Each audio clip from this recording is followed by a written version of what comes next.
వసుదేవసుతం దేవం కంసచాణూరమర్దనం దేవకీ పరమానందం కృష్ణం వందే జగద్గురుం శ్రీకృష్ణం వందే జగద్గురుం. జై శ్రీకృష్ణ అండి అందరికి. మేడం చెప్పండి.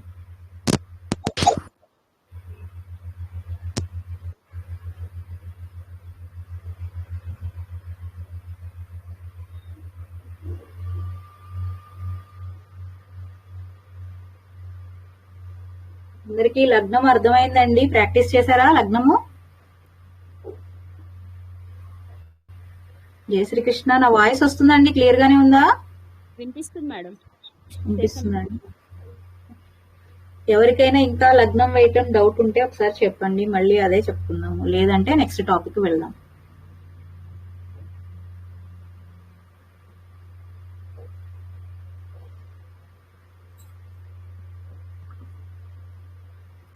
చాలా తక్కువ మంది జాయిన్ అయినట్టున్నారు.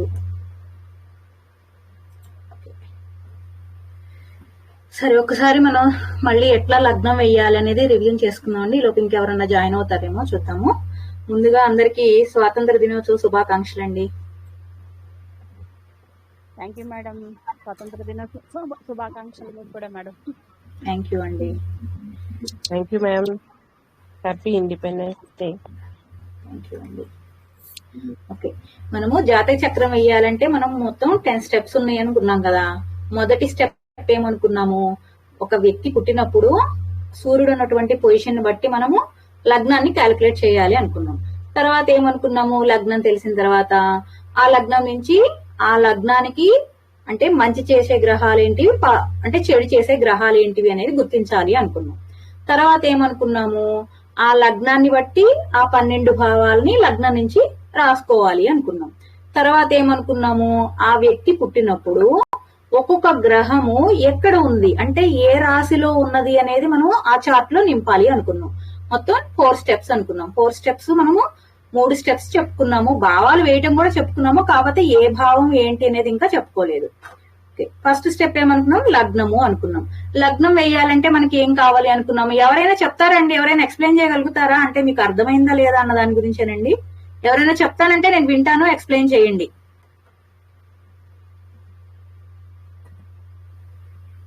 జై శ్రీకృష్ణ.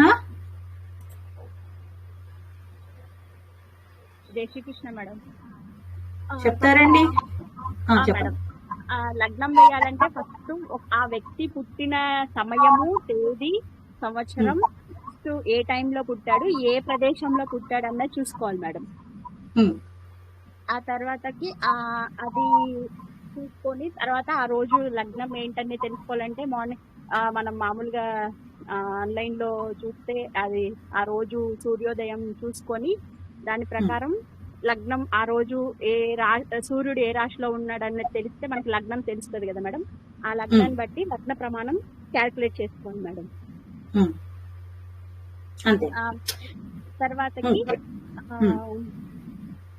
ఇప్పుడు ఆ లగ్నం తెలిసినాక లగ్నాన్ని ఎలా క్యాలిక్యులేట్ చేయాలంటే ఆ వ్యక్తి పుట్టిన డేట్ అనేది ఏ నెలలో అంటే ఏ సంక్రమణలో ఉందో చూసుకొని ఒకవేళ అక్కడికి ఎన్ని రోజులు గడిచాయి అన్నది లెక్కించుకొని దాని నుండి ఆ లగ్న టైం నుండి ఆ టైం తీసివేస్తే మనకి ఆ లగ్నం టైం వస్తుంది మేడం. వచ్చిన తర్వాతకి ఆ లగ్నాన్ని బట్టి మిగిలిన లగ్నాలన్నీ క్యాలిక్యులేట్ చేసుకోవాలి. కరెక్ట్ అండి, కరెక్ట్ అండి. అంతే. అంటే ఏం చేయాలంటే మనం ముందు ఒక వ్యక్తి పుట్టినప్పుడు మనకి ఈ విషయాలు అయితే కంపల్సరీ కదండి. అతను ఏ తేదీలో పుట్టాడు, ఏ నెలలో పుట్టాడు, ఏ సంవత్సరంలో పుట్టాడు, ఏ సమయంలో పుట్టాడు, ఆయన జన్మస్థలము, ఈ విషయాలు అయితే మనకి కంపల్సరీగా తెలియాలి ఫస్ట్. అది తెలిసిన తర్వాత మనకి ఏం చేయాలి, అతను పుట్టిన నెలలో సూర్యుడు అంటే సూర్య సంక్రమణము ఎప్పుడు జరిగింది అనేది మనం చూసుకోవాలి. ఎందుకు అంటే ఆ నెలలో ఫస్ట్ లగ్నం ఏది అనేది మనం ఫైండ్ అవుట్ చేయాలి. అంటే ఆ నెలలో సూర్యుడు ఏ రాశిలో సంక్రమణ చేశాడు అనేది మనం ఫస్ట్ తెలుసుకోవాలన్నమాట. దాన్ని బట్టి మనం లగ్నం అనేది అంటే ఫస్ట్ లగ్నం కనుక మనకి తెలిసింది అనుకోండి, మిగతా లగ్నాలన్నీ దాన్ని బేస్ చేసుకుని వచ్చేస్తాయి కదా మనకి సెకండ్ స్టెప్ లో. అందుకే మనం ఏం చేసాము, ఫస్ట్ ఏ రాశిలో అంటే ఆయన పుట్టిన సమయాన్ని తీసుకొని ఆ సమయానికి అంటే ఆయన పుట్టిన నెలలో సూర్యుడు ఏ సంక్రమణ చేశాడు అంటే ఏ నెలలో ఉన్నాడు అనేది తీసుకున్నాం. తీసుకొని ఏం చేశాము, ఆ నెలలో ఆ లగ్నాన్ని అంటే ఏ సంక్రమణ అంటే ఆయన మకర సంక్రమణ చేస్తే ఆ నెలలో మకర లగ్నం స్టార్టింగ్ ఉంటదని, అలాగే కుంభ సంక్రమణ చేస్తే ఆ నెలలో ఫస్ట్ లగ్నము కుంభ లగ్నం ఉంటుందని, నెక్స్ట్ వచ్చేసి మీన సంక్రమణ అయితే మీన లగ్నం ఉంటుందని, అట్లా ఆ నెలలో ఫస్ట్ లగ్నం ఏది ఉంటది అనేది మనం ఫైండ్ అవుట్ చేస్తున్నాం. ఫస్ట్ లగ్నం ఏది అనేది తెలిస్తే ఏంటంటే మనం ఇక నెక్స్ట్ లగ్నం అనేది దాని నుంచి కంటిన్యూషన్ అంటే ఇప్పుడు కుంభం ఉందనుకోండి, తర్వాత మీనము మేషము అట్లా 24 hours ఏం చేసామంటే 12 లగ్నాలుగా డివైడ్ చేసేసుకున్నాం. సో దీన్ని మనం ఎలా కనుక్కుంటాము అనేది మనం ఎలా తెలుసుకున్నాము అంటే ఒకటేమో ఆన్లైన్ జ్యోతిష్ ద్వారా అయినా తెలుసుకోవచ్చు, రెండోది వచ్చేసి మనము మన దగ్గర ఉన్నటువంటి జ్యోతిష్ శాస్త్ర బుక్స్ ఉంటాయి కదా, పంచాంగం బుక్స్ నుంచి అయినా తెలుసుకోవచ్చు. మూడోది ఏంటంటే మనము క్యాలిక్యులేషన్ చేసైనా అంటే మనం హ్యాండ్ తో చేసైనా అంటే అప్రాక్సిమేట్ గా రాదు, కొంచెం చిన్న చిన్న డిఫరెన్సెస్ ఉంటాయి, కానీ మనం చేత్తో అయితే క్యాలిక్యులేట్ చేసుకోవచ్చు అనమాట. ఈ 3 స్టెప్స్ మనం తెలుసుకున్నాం. మన అందరికి ఎక్కడ అంటే ఇక్కడ ఆగిపోయాం, అంటే చేత్తో మనం క్యాలిక్యులేట్ చేసేటప్పుడు అది ఎట్లా చేయాలి అనేది చాలా మందికి డౌట్ ఉంది. ఎవరికైనా డౌట్ ఉంటే చెప్పండి, ఈ రోజు వాళ్ళ చేతే ఒకటి చేపిస్తానండి. జై శ్రీకృష్ణ. ఎవరైనా ఒక్కళ్ళు మాకు తెలియదండి అన్న వాళ్ళ చేతే చెప్పిస్తాను ఇవాళ. అందరికీ ఐడియా ఉందండి? అట్లయితే నెక్స్ట్ దానికి వెళ్ళిపోదామా? అందరికీ అర్థమైందా? లాస్ట్ క్లాస్ లో 2-3 మాకు తెలియలేదండి అన్నారు.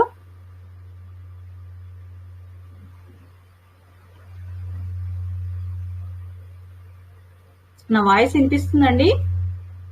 వినిపిస్తుంది మేడం. నెక్స్ట్ చెప్పుకుందాం. నెక్స్ట్ చెప్పుకుందాము. ఓకే, మళ్ళీ ఒక్కసారి అట్లయితే ఈ రోజు ఒకటి క్యాలిక్యులేషన్ చెప్తాను, మీరు అందరికీ అర్థమైంది కాబట్టి నాకు ఫాస్ట్ గా చేసి చెప్పండి. అందరూ పేపరు పెన్ తెచ్చుకోండి ఉంటే. ఈ రోజే తీసుకుందాం. ఇవాళ ఆగస్టు 15 కదా, ఆగస్టు 15 12 గంటలకి పుట్టిన అతనిది ఏ లగ్నం వస్తుంది అనేది మీరు చేసి చెప్పండి, నేను లైన్ లోనే ఉంటాను. Step by step. ఫస్ట్ ఏం చేయాలండి, ఆగస్టు 15 పుట్టిన అతను అంటే ముందేం తీసుకోవాలి మనం? అదే కృష్ణ. సంక్రమణం ఎందులో జరిగిందో అయినప్పుడు ఒకసారి లగ్నం కట్టడం ఇప్పుడు ఒక్క నిమిషం సత్యలత గారు, మీకు అసలు అర్థమైందా? ముందు వీడియోస్ చూసారా మీరు, లేకపోతే ఇప్పుడే మీకు ఎక్కడి వరకు అర్థమైందో చెప్పండి. ఆ సూర్యోదయం అయినప్పటి నుంచి మీరు ఒక 10 రోజులు అయిపోతే గనక 4 నిమిషాలు తగ్గించమన్నారు. అలా 10 రోజులకి 40 నిమిషాలు తగ్గించి లగ్నం అది కట్టడం అది వరకు అర్థమైంది. నేనైనా మీరు డౌన్లోడ్ చేసుకోమన్నారు కదా, అది నాకు తెలియలేదు. రేపు వెళ్తున్నాను, మా పిల్లాడిని చేయమంటాను. ఒకసారి మీరు ఎప్పుడు సండే ఎప్పుడు ఫ్రీగా ఉంటారో పోనీ ఒక 10 minutes చెప్తే నాకు. ఏం డౌన్లోడ్ చేసుకోవడం తెలియలేదండి, అర్థం కాలేదు నాకు. అదే మొన్న మీరు లగ్నాలు కట్టడానికి అది వెబ్సైట్ డౌన్లోడ్ చేసుకోమన్నారు కదా. వెబ్సైట్ డౌన్లోడ్ అవసరం లేదండి, మీరు వెబ్సైట్ లోకి వెళ్ళి మీరు డీటెయిల్స్ ఇస్తే మీకు అక్కడే డిస్ప్లే ఇస్తుంది. అది ఎగిరిపోతుందండి, అది నాకు కొంచెం డిస్ప్లే ఇవ్వడానికి అది తెలియట్లేదు, అది వెళ్ళిపోతుంది.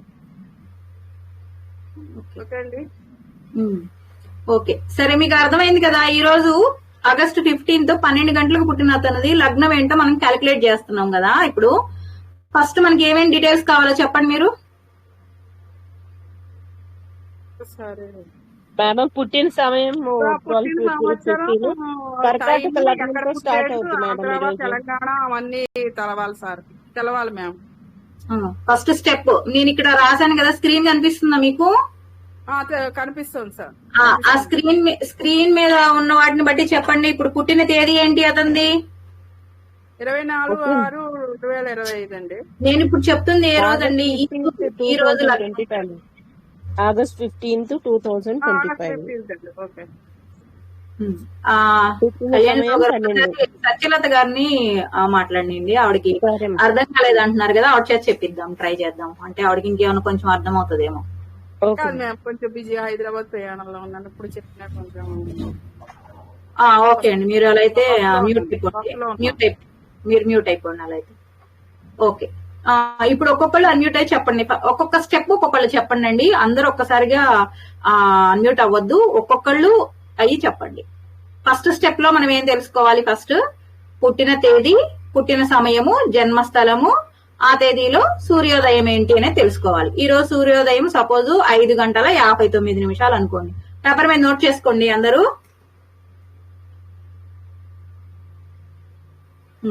నెక్స్ట్ స్టెప్ ఏం చేయాలి మనము?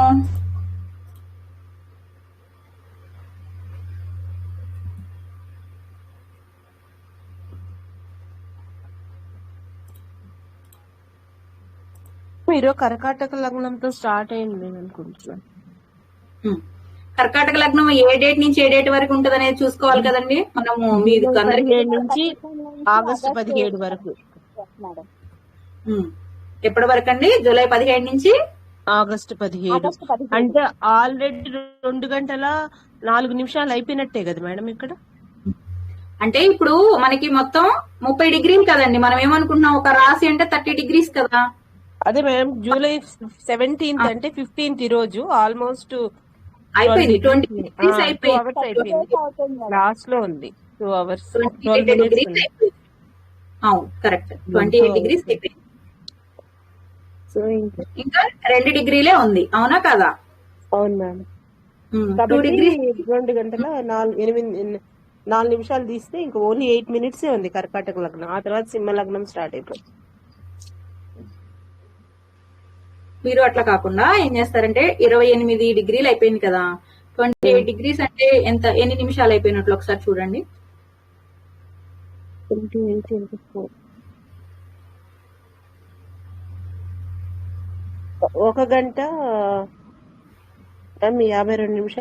అయిపోయింది మేడం. 28 ఫోర్స్ ఎంత అండి ఒకసారి చూసుకోండి. 112 మ్యామ్. 112 కదా. ఇప్పుడు కర్కాటక లగ్నం యొక్క ఆ ప్రమాణం ఎంత ఉంది ఒకసారి చూడండి. 2 hours 12 minutes మేడం. అంటే మొత్తం ఎన్ని నిమిషాలు? 120 ప్లస్ 132 నిమిషాలు. 2 minutes మేడం. 132 minutes correct. ఇప్పుడు 132 మినిట్స్ ఉండవలసినటువంటి కర్కాటక లగ్నము 112 నిమిషాలు అయిపోయింది కదా. ఇంకెన్ని నిమిషాలు ఉంది?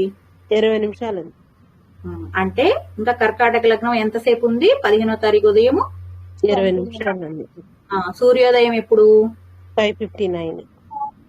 అప్పుడు సూర్యోదయం 5:59 అంటే కర్కాటక లగ్నం ఎప్పటి వరకు ఉంటుంది? 5:59 నుంచి 6:19 వరకు ఉంటుంది. ఓకే, కళ్యాణ్ రావు గారు మీరు మ్యూట్ అయిపోండి. సింధు గారు మీరు చెప్తారా?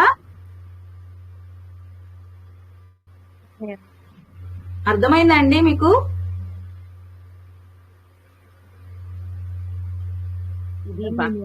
జాయిన్ అయ్యాను. 132 ఎలా క్యాలిక్యులేట్ చేశారు మ్యామ్? 132 నుంచి 112 తీసేసాం కదా మినిట్స్.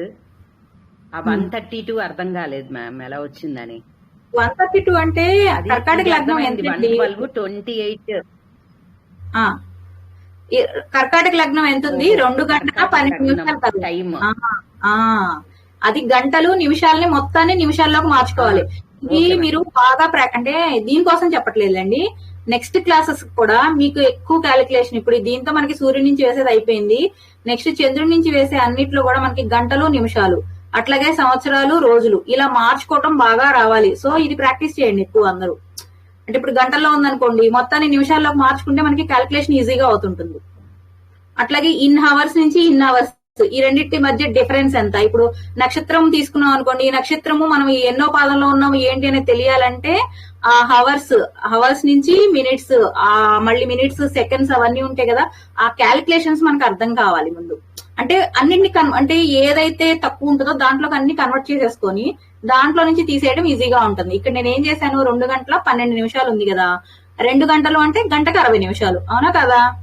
2 గంటలు అంటే 120 నిమిషాలు ప్లస్ 12 మినిట్స్ ఉంది కదా ఇంక ఎక్స్ట్రా, మొత్తం ఎంత అవుతుంది అప్పుడు? 132 నిమిషాలు అవుతుంది అనమాట. అర్థమైందండి? ఓకే మ్యామ్, అర్థమైంది. అంటే మీకు క్యాలిక్యులేషన్ అనేది ఈజీగా అవుతుంది, మనకి తొందరగా అయిపోతుంది మనకి క్యాలిక్యులేషన్ అనేది. అంటే ఇక్కడనే కాదండి, నెక్స్ట్ వచ్చే క్యాలిక్యులేషన్స్ అన్ని కూడా అలాగే ఉంటాయి. అన్ని హవర్స్ ని మళ్ళీ మినిట్స్ లో కన్వర్ట్ చేసుకోవడం, అట్లాగే సంవత్సరాలని రోజులు, మళ్ళీ రోజుల్ని మళ్ళీ గంటల్లో కన్వర్ట్ చేయడం అట్లా ఉంటుంది మనం ఆ వింశోత్తరి దశలు వేసేటప్పుడు. అందుకని మీకు ఈజీగా కొంచెం క్యాలిక్యులేషన్స్ చూసుకోండి. ఎందుకంటే జనరల్ గా మనం ఏం చేస్తాం, తీసేస్తాం డైరెక్ట్ గా. కానీ ఇక్కడ 60 minutes కదా ఉండేది, మనం అంటే 100 లోంచి తీస్తాం జనరల్ గా. కానీ ఇక్కడ గంటకు 60 నిమిషాలు కదా, అక్కడ డిఫరెన్స్ వస్తుంది. అదొక్కటి చూసుకోండి అందరూ. ఓకేనా, అర్థమైందండి ఇది? ఇప్పుడు ఎంత ఎంత సమయం ఉంది ఇంకా? కర్కాటక లగ్నం అనేది ఎంత సమయం ఉంది? 20 minutes మేడం. అంటే ఎప్పటి నుంచి ఎప్పటి వరకు అండి? 5 గంటల 59 నిమిషాల నుండి ప్లస్ అంటే 5 గంటల 59 నుండి 6 గంటల 19 నిమిషాల వరకు మేడం. కరెక్ట్. చెప్పండి, ఎవరో మాట్లాడుతున్నారండి, ఏమన్నా డౌటా అండి? ఓకే ఓకే, కర్కాటక లగ్న టైం మనకి తెలిసిపోయింది. అంటే ఫస్ట్ లగ్నం మనకు అర్థమైపోయింది. తర్వాత ఏమొస్తుందండి కర్కాటకం తర్వాత? సింహం మేడం, సింహ లగ్నం. సింహ లగ్న ప్రమాణం ఎంత? 7 నిమిషాలు మేడం. ఇప్పుడు దాన్ని దేనికి యాడ్ చేసుకోవాలి మనము? 6 గంటల 19 నిమిషాలకి యాడ్ చేసుకోవాలి. అప్పుడు ఎంత వస్తుంది? 8 గంటల 26 నిమిషాలు. కరెక్ట్. అంటే సింహ లగ్నం ఎప్పటి నుంచి ఎప్పటి వరకు ఉంటుందండి? 6 గంటల 19 నిమిషాల నుండి 8 గంటల 26 నిమిషాల వరకు ఉంటుంది మేడం. కరెక్ట్ అండి. ఇంకా ఎవరైనా అర్థం కాని వాళ్ళు మాట్లాడడానికి ట్రై చేయండి.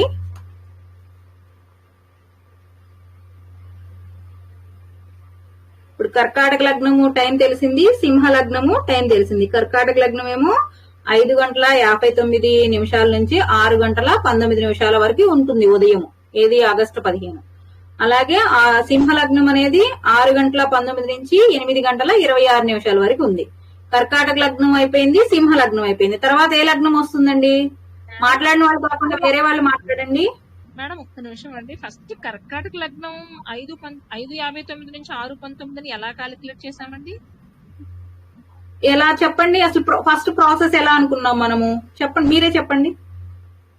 అంటే సూర్యోదయం టైం తెలిసిన తర్వాత దానికి ఎక్కడి నుంచి యాడ్ చేయాలనేది కొంచెం మళ్ళీ ఒకసారి చెప్పండి మేడం. ఒక్క నిమిషం. సూర్యోదయ టైము తెలిసిందండి. అట్లాగే మనము సూర్యుడు ఏ రాశిలో ఉన్నాడు అనేది కూడా తెలుసుకోవాలనుకున్నాం కదా మనం పుట్టిన సమయాన్ని బట్టి. ఇప్పుడు ఈ నెల ఏంటిది? ఆగస్టు కదా. సూర్యుడు ఏ రాశిలో ఉన్నాడు అనేది ఎలా తెలుస్తుంది? మనం అనుకున్నాం కదా, మకరము అంటే జనవరి నెలలో మకర రాశిలో ఉంటాడు. అంటే మనకి గుర్తుండడం కోసం మకర సంక్రమణము అంటే మకర సంక్రాంతి అని మనకు ఐడియా ఉంటుంది కదా. అంటే సూర్యుడు మకర రాశిలో జనవరిలో వస్తాడు. అవునా? అవునండి. అంటే జనవరి 15 నుంచి కదా, అంటే మిడ్ ఆఫ్ ది మంత్ నుంచి కదా స్టార్ట్ అయ్యేది. అంటే జనవరి 15 నుంచి ఫిబ్రవరి 15 వరకు సూర్యుడు మకర రాశిలో ఉంటాడు. మకరం తర్వాత ఏంటిది? కుంభం. కుంభం తర్వాత ఏంటి? మీనం. మీనం తర్వాత ఏంటి? మేషం. మేషం తర్వాత ఏంటి? వృషభం. వృషభం తర్వాత ఏంటిది? మిథునం. మిథునం తర్వాత కర్కాటకం. అంటే సూర్యుడు జూలై 17 నుంచి ఆగస్టు 17 వరకు కర్కాటక రాశిలో ఉంటాడు. ఓకేనండి ఇది? ఇంతవరకు అర్థమైందా? అర్థమైంది. అంటే ఈ రోజు డేట్ ఎంత? ఆగస్టు 15 కదా. అంటే సూర్యుడు ఏ రాశిలో ఉన్నాడు? కర్కాటక రాశిలో ఉన్నాడండి. కర్కాటక రాశిలో ఉన్నాడు. అంటే ఇంకా ఎన్ని రోజులు ఉంటాడు? జూలై 17 నుంచి ఆగస్టు 17 వరకు అనుకున్నాం కదా. ఇంకా 2 రోజులు ఉంటాడు. ఇంకా 2 రోజులు ఉంటాడు. ఇంకా 2 రోజులు ఉంటాడు. కరెక్ట్. సూర్యుడు అంటే ఒక్కొక్క రోజు ఎన్ని డిగ్రీలు మూవ్ అవుతాడు అనుకున్నామండి రాశిలో? రాశిలో అయితే 4 డిగ్రీలు అండి. నిమిషాలు నేను అడుగుతుంది, డిగ్రీలు. మీ టైం అడగట్లేదు నేను. 1 డిగ్రీ అండి. 1 డిగ్రీ. 1 డిగ్రీ కదా. అంటే 28 రోజులు అయిపోయింది కదా. అవునండి. ఇప్పటికి ఇంకా 2 రోజులు ఉంది. అంటే మొత్తం రాశి అంటే 30 డిగ్రీలు. అవునా కదా? అంటే 28 డిగ్రీస్ అయినా మూవ్ అయిపోయాడు. ఇప్పుడు ఇంక మిగిలింది ఎంత? 2 డిగ్రీసే కదా. అవునండి. ఇప్పుడు 28 డిగ్రీలు అయిపోయింది. అంటే డిగ్రీకి 4 నిమిషాలు అనుకున్నామా? 1 degree is equal to 4 minutes అనుకున్నామా? అవునండి. ఇప్పుడు 28 డిగ్రీస్ అంటే ఎన్ని మినిట్స్ అయిపోయినట్లు చూడండి. ఇప్పుడు మీరు క్యాల్కులేట్ చేసి 28 into 4 వేయండి. 112 అంటే 1 గంట మీరు అది అలాగే ఉంచండి, మీరు దాన్ని మార్చకండి, 112 నిమిషాల్లోనే ఉంచండి. ఇదేంటిది, సూర్యుడు మూవ్ అయిపోయినటువంటి టైం, అవునా కదా ఆ రాశిలో. అవునండి. యాక్చువల్ గా సూర్యుడు ఆ రాశిలో అంటే ఆ టైంలో ఎంత ప్రమాణం ఉంటుంది అనేది మీకు స్క్రీన్ మీద చూపిస్తున్నాను చూడండి. మేషం అయితే ఎంతసేపు ఉంటుంది, వృషభం అయితే ఎంత ఉంటుంది, మిథునం అయితే ఎంత ఉంటుంది, కర్కాటకం అయితే ఎంత ఉంటుంది అనేది కనిపిస్తుందా మీకు? కనిపిస్తుందండి. స్టెప్ 2 లోకి ఉంది. కర్కాటకం అంటే ఎంత ఉంది చూడండి, 2 గంటల 12 నిమిషాలు ఉందండి. దాన్ని మొత్తాన్ని నిమిషాల్లోకి మార్చండి. 132 వచ్చిందండి. అంటే కర్కాటక లగ్నం యొక్క సమయం ఎంత, 132 నిమిషాలు. కానీ ఇప్పుడు మనకు అయిపోయింది ఎంత, 112 నిమిషాలండి. 132లో నుంచి 112 తీసేయండి ఇప్పుడు. అంటే మిగిలిన టైం ఎంత ఉంది అనేది మనకు వస్తుంది. 20 నిమిషాలు ఉందండి అలా. 20 నిమిషాలు ఉంది. అంటే ఈ రోజు సూర్యోదయ సమయం నుంచి 20 నిమిషాల వరకే కర్కాటక లగ్నం ఉంటుంది. సూర్యోదయం ఎప్పుడు అనుకున్నాం మనము? 5:59 అనుకున్నాం. 5:59 నుంచి 20 నిమిషాలు అంటే ఎంత టైం వరకు అండి? 6:19 నిమిషాలు. అంటే ఇప్పుడు కర్కాటక లగ్నం ఎప్పటి నుంచి ఎప్పటి వరకు ఉన్నట్లు? 5:59 నుంచి 6:19 నిమిషాలు వచ్చింది. కరెక్టేనా? ఇప్పుడు అర్థమైందా? అర్థమైంది. Thank you. ఇప్పుడు కర్కాటకం తర్వాత సింహము. సింహము ఎంత ఉంది లగ్న ప్రమాణం చూడండి, 2 గంటల 7 నిమిషాలు ఉందండి. ఇప్పుడు అది దేనికి యాడ్ చేయాలి మనం? 2 గంటల 7 నిమిషాలు అనేది 6:19 నిమిషాలకి 2 గంటల 7 నిమిషాలు యాడ్ చేసుకోండి. యాడ్ చేయండి, ఎంత వస్తుందో చూసుకోండి. 8 గంటల 26 నిమిషాలు వచ్చింది మేడం.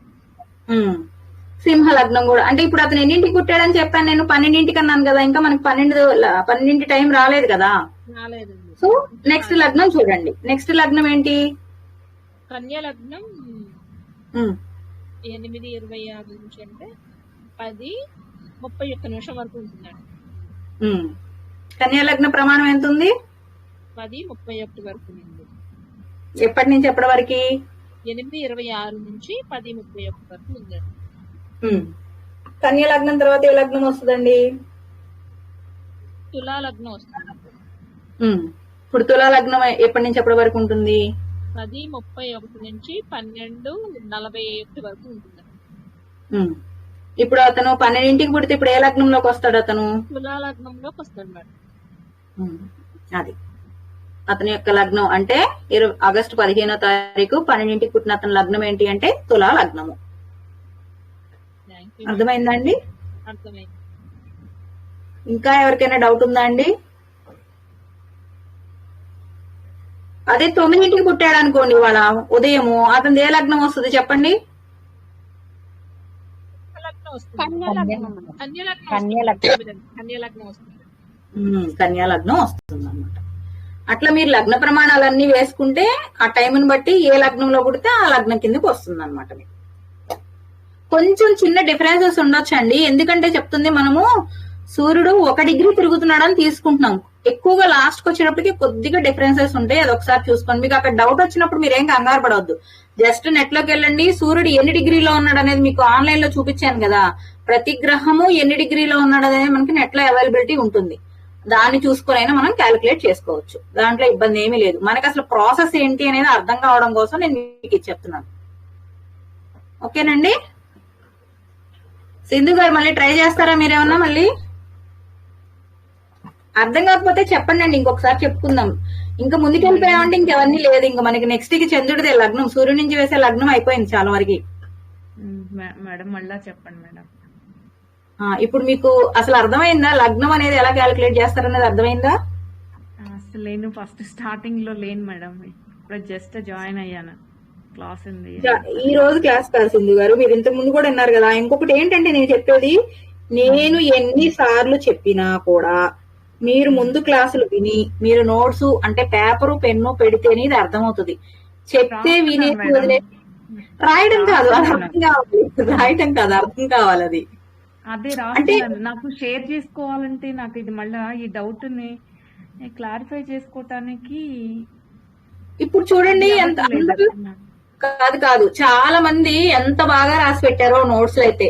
ప్రతి ఒక్కళ్ళు చక్కగా ప్రతి లగ్నం రాశారు. ఆ లగ్నానికి మంచి చేసే గ్రహాలేంటి, చెడు చేసే గ్రహాలేంటి, ఎంత బాగా రాశారో తెలుసా నోట్స్. నేను కూడా రాయలేదు అట్లా. అంటే అలా రాసుకున్నప్పుడు డౌట్ వచ్చి, ఇప్పుడు వాళ్ళు పెట్టారు నోట్స్, కొంతమంది రాంగ్ రాశారు. అంటే ఎవరికైనా తప్పులు వస్తాయి కదా, వాళ్ళకి నేను పెట్టాను కదా కింద, ఇది కాదండి ఇది మీరు కరెక్ట్ చేసుకోండి అని. మీకు ఎక్కడ డౌట్ వచ్చిందో మీరు అక్కడ వరకు రాసి పెట్టండి, ఇక్కడ డౌట్ ఉంది అని పెట్టండి గ్రూప్ లో. దాన్ని నెక్స్ట్ ఏంటనేది నేను చెప్తాను కదా మీకు. ఇక్కడ వదిలిపోద్దు. ఇది లగ్నం అర్థం కాకపోతే ఇంకేమీ అర్థం కాదు మనకి. ఎందుకంటే ఈ లగ్నం నుంచే కదా మనకి మిగతా అన్ని ఏదొచ్చినా కూడా.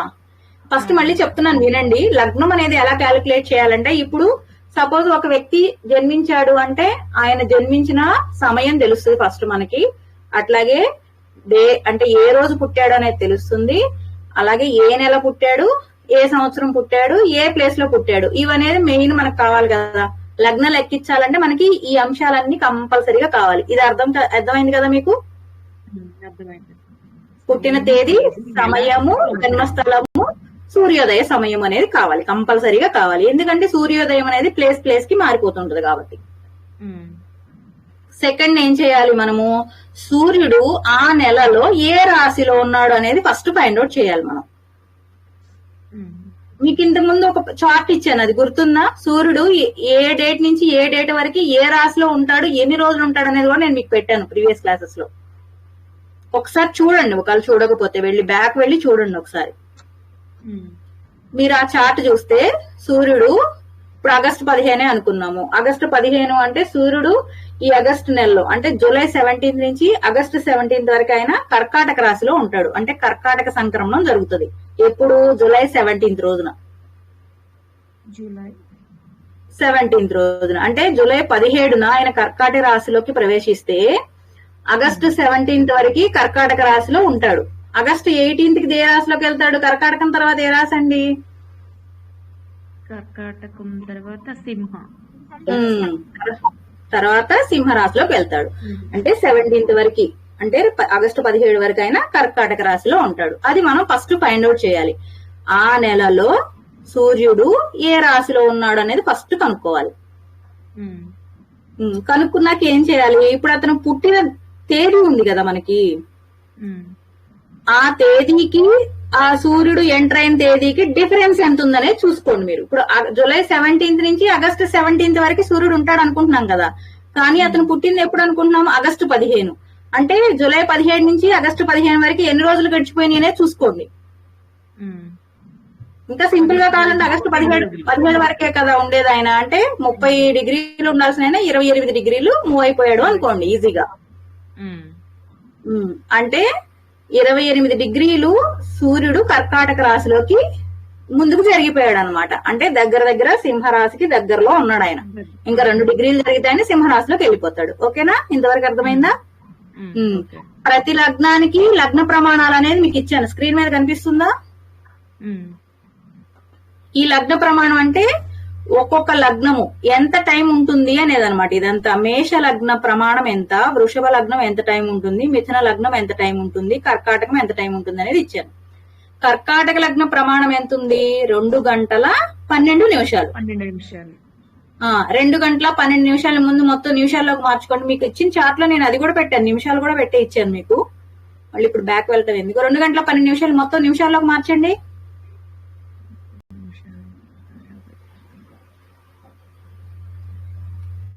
72 నిమిషాలు సార్.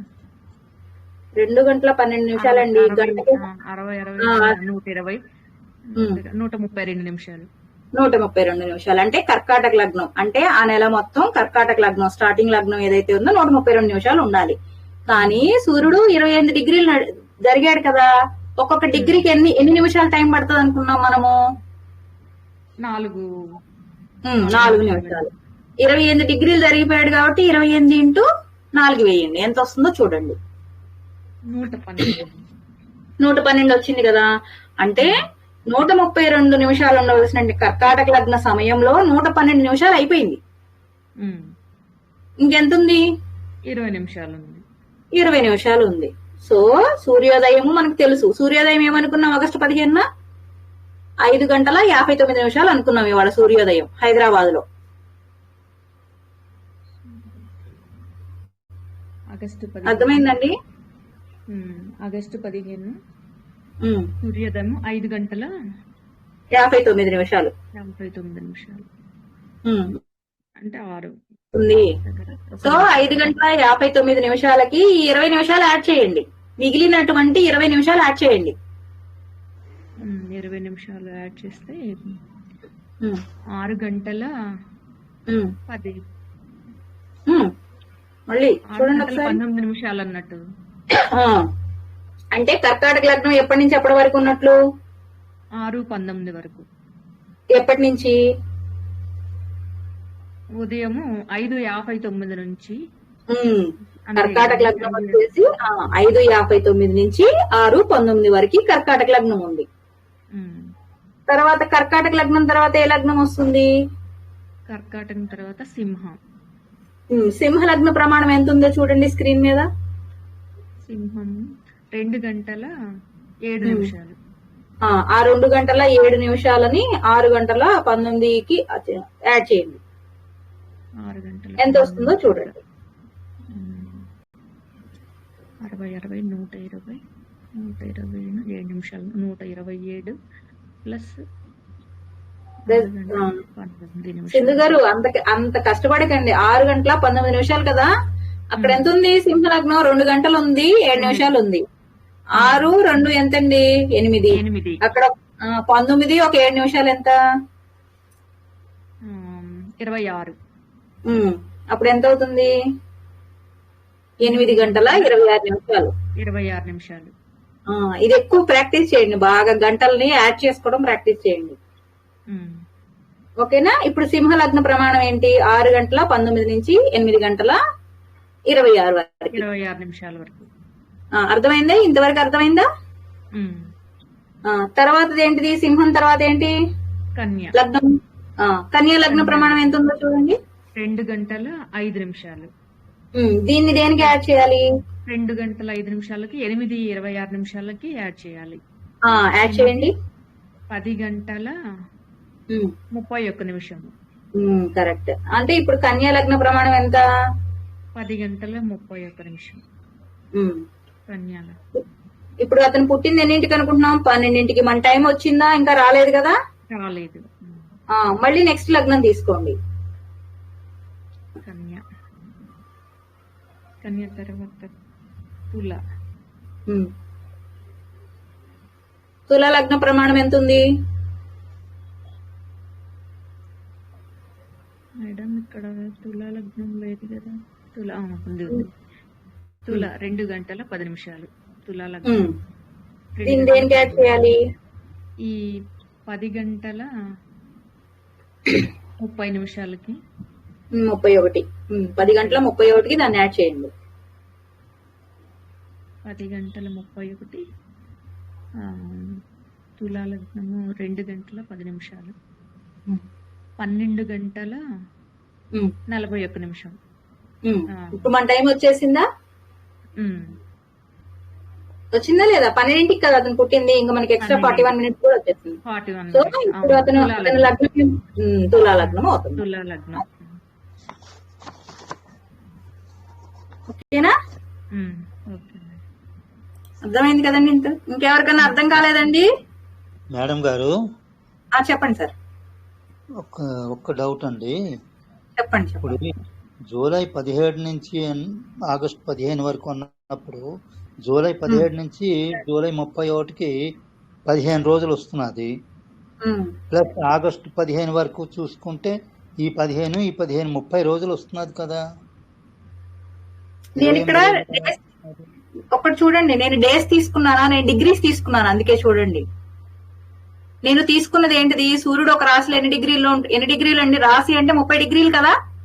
అవును. 30 డిగ్రీలు కాబట్టి 28 డిగ్రీ అంటే ఇంకా 2 రోజులే ఉంది కదా. పర్ డేకి మనం 1 డిగ్రీ కదా తీసుకుంటున్నాం. 15 అంటే 16 17 ఇంకా 2 రోజులే ఉంది. అంటే 2 డిగ్రీలు తగ్గించాను. Okay okay. 28 డిగ్రీలు తీసుకుంటున్నా. నేను మీకు అదే చెప్తున్నా. లాస్ట్ కి వచ్చేటప్పటికి ఏం చేస్తారంటే మీరు డిగ్రీస్ తీసుకోండి. ఎందుకంటే మనం స్టార్టింగ్ లో ఏం చేస్తున్నాము? సూర్యుడు ఎగ్జాక్ట్ గా 1 డిగ్రీ కాదు కదండి మూవ్ అయ్యేది. 0.9 వస్తుంది కదా మనకి. అందువల్ల ఏమవుతుందంటే లాస్ట్ కి వచ్చేటప్పటికి మీకు లగ్న టైమింగ్స్ కొంచెం చేంజ్ అవుతుంటాయి అన్నమాట. అందుకని మనం పర్ఫెక్ట్ డిగ్రీస్ తీసుకుంటే ఈజీ క్యాలిక్యులేషన్ అవుతుంది. మీరు నెట్ లో కూడా చూడండి, నన్ను ఎవరో కూడా డౌట్ అడిగారు, మొన్న పెట్టాను చూడండి.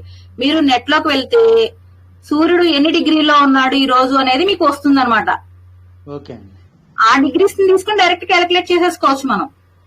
Okay okay. మనకి మీకు ప్రాసెస్ అర్థం కావడం కోసమే నేను ఇవన్నీ చెప్తున్నానండి మీకు. అలాగే అలాగే. అది అంటే ఇంకా 2 రోజులే ఉంది కాబట్టి 28 డిగ్రీలు మూవ్ అయిపోయాడు కాబట్టి ఎన్ని నిమిషాలు అనేది డైరెక్ట్ గా డిగ్రీస్ నుంచి తీసుకున్నాను నేను ఇక్కడ. Okay okay. ఇంకా ఎవరికైనా డౌట్ ఉందండి? నెక్స్ట్ కి వెళ్దామా?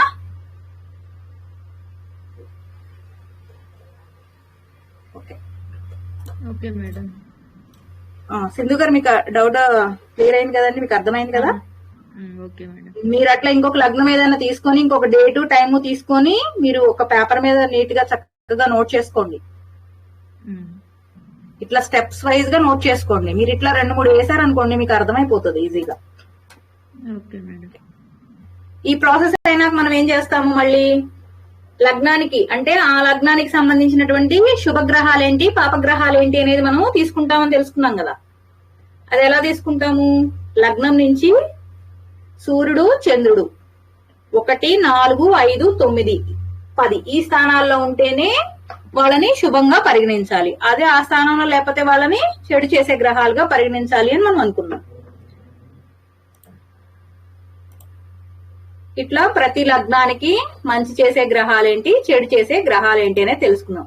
అంటే ఇప్పుడు ఇక్కడ సూర్యుడు చంద్రుడు ఉన్నాడు. సపోజ్ సింహ లగ్నం అనుకోండి. ఇక్కడ నుంచి క్యాలిక్యులేట్ చేయండి. 1, 2, 3, 4, 5, 6, 7, 8, 9, 10, 11, 12 అంటే చంద్రుడు 12. 12 అనేది మనకి ఈ లిస్ట్ లో ఉందా? లేదు కదా. కాబట్టి చంద్రుడు మనకి అంటే సింహ లగ్నానికి ఇక్కడ చూడండి మీకు కనిపిస్తుంది. సింహ లగ్నానికి చంద్రుడు చెడు చేసే గ్రహంలో ఉంటాడు. 1 నంబర్ 1 సూర్యుడు కాబట్టి మంచి చేసే గ్రహాల్లో ఉంటాడు. అట్లాగే మనం ఆ గ్రహాలు ఏ మంచి చేస్తే ఏ చెడు చేస్తాయి అనేది ఎలా తెలుసుకున్నాము? మనం ఏమనుకున్నాము, రెండు రకాల గ్రూపులు ఉన్నాయి. గురు గ్రూపు శని గ్రూప్ ఉంటది అనుకున్నాం కదా. గురు గ్రూప్ లోకి ఏ గ్రహాలు వస్తాయండి? ఎవరైనా చెప్పండి. గురువు, సూర్యుడు, చంద్రుడు, కుజుడు, కేతువు. జీకేకే. జీకేకే కరెక్ట్ అండి.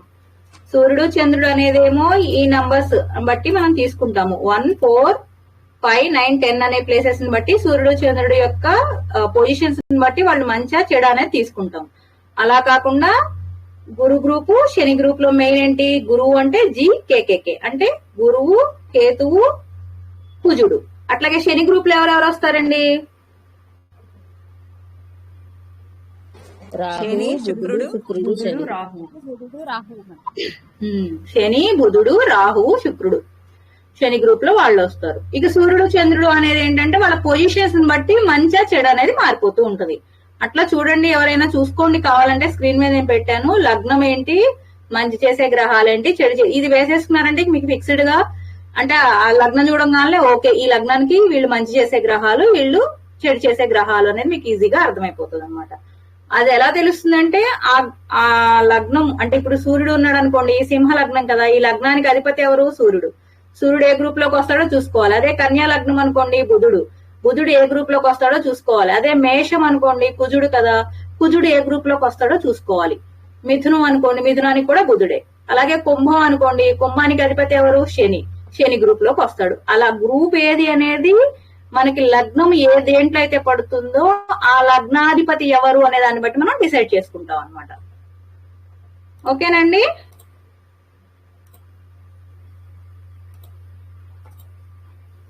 ఇది అందరూ ఒకసారి చూసుకోండి. ఎవరైనా రాంగ్ వేస్ ఉంటే ఒకసారి కరెక్షన్ చేసుకోండి ఉంటే. నెక్స్ట్ మనం ఏమనుకున్నాము, చంద్రుడు 10వ స్థానంలోకి వస్తాడు కదా మేడం. ఎక్కడమ్మా? తులా ఇప్పుడు లగ్నం నుండి చూస్తే చంద్రుడు 10వ స్థానంలోకే కదా మేడం వచ్చేది. తులా లగ్నం నుంచా? తులా కదా. 1, 2, 3, 4, 10th ప్లేస్ 10 అంటే మంచిది కదా.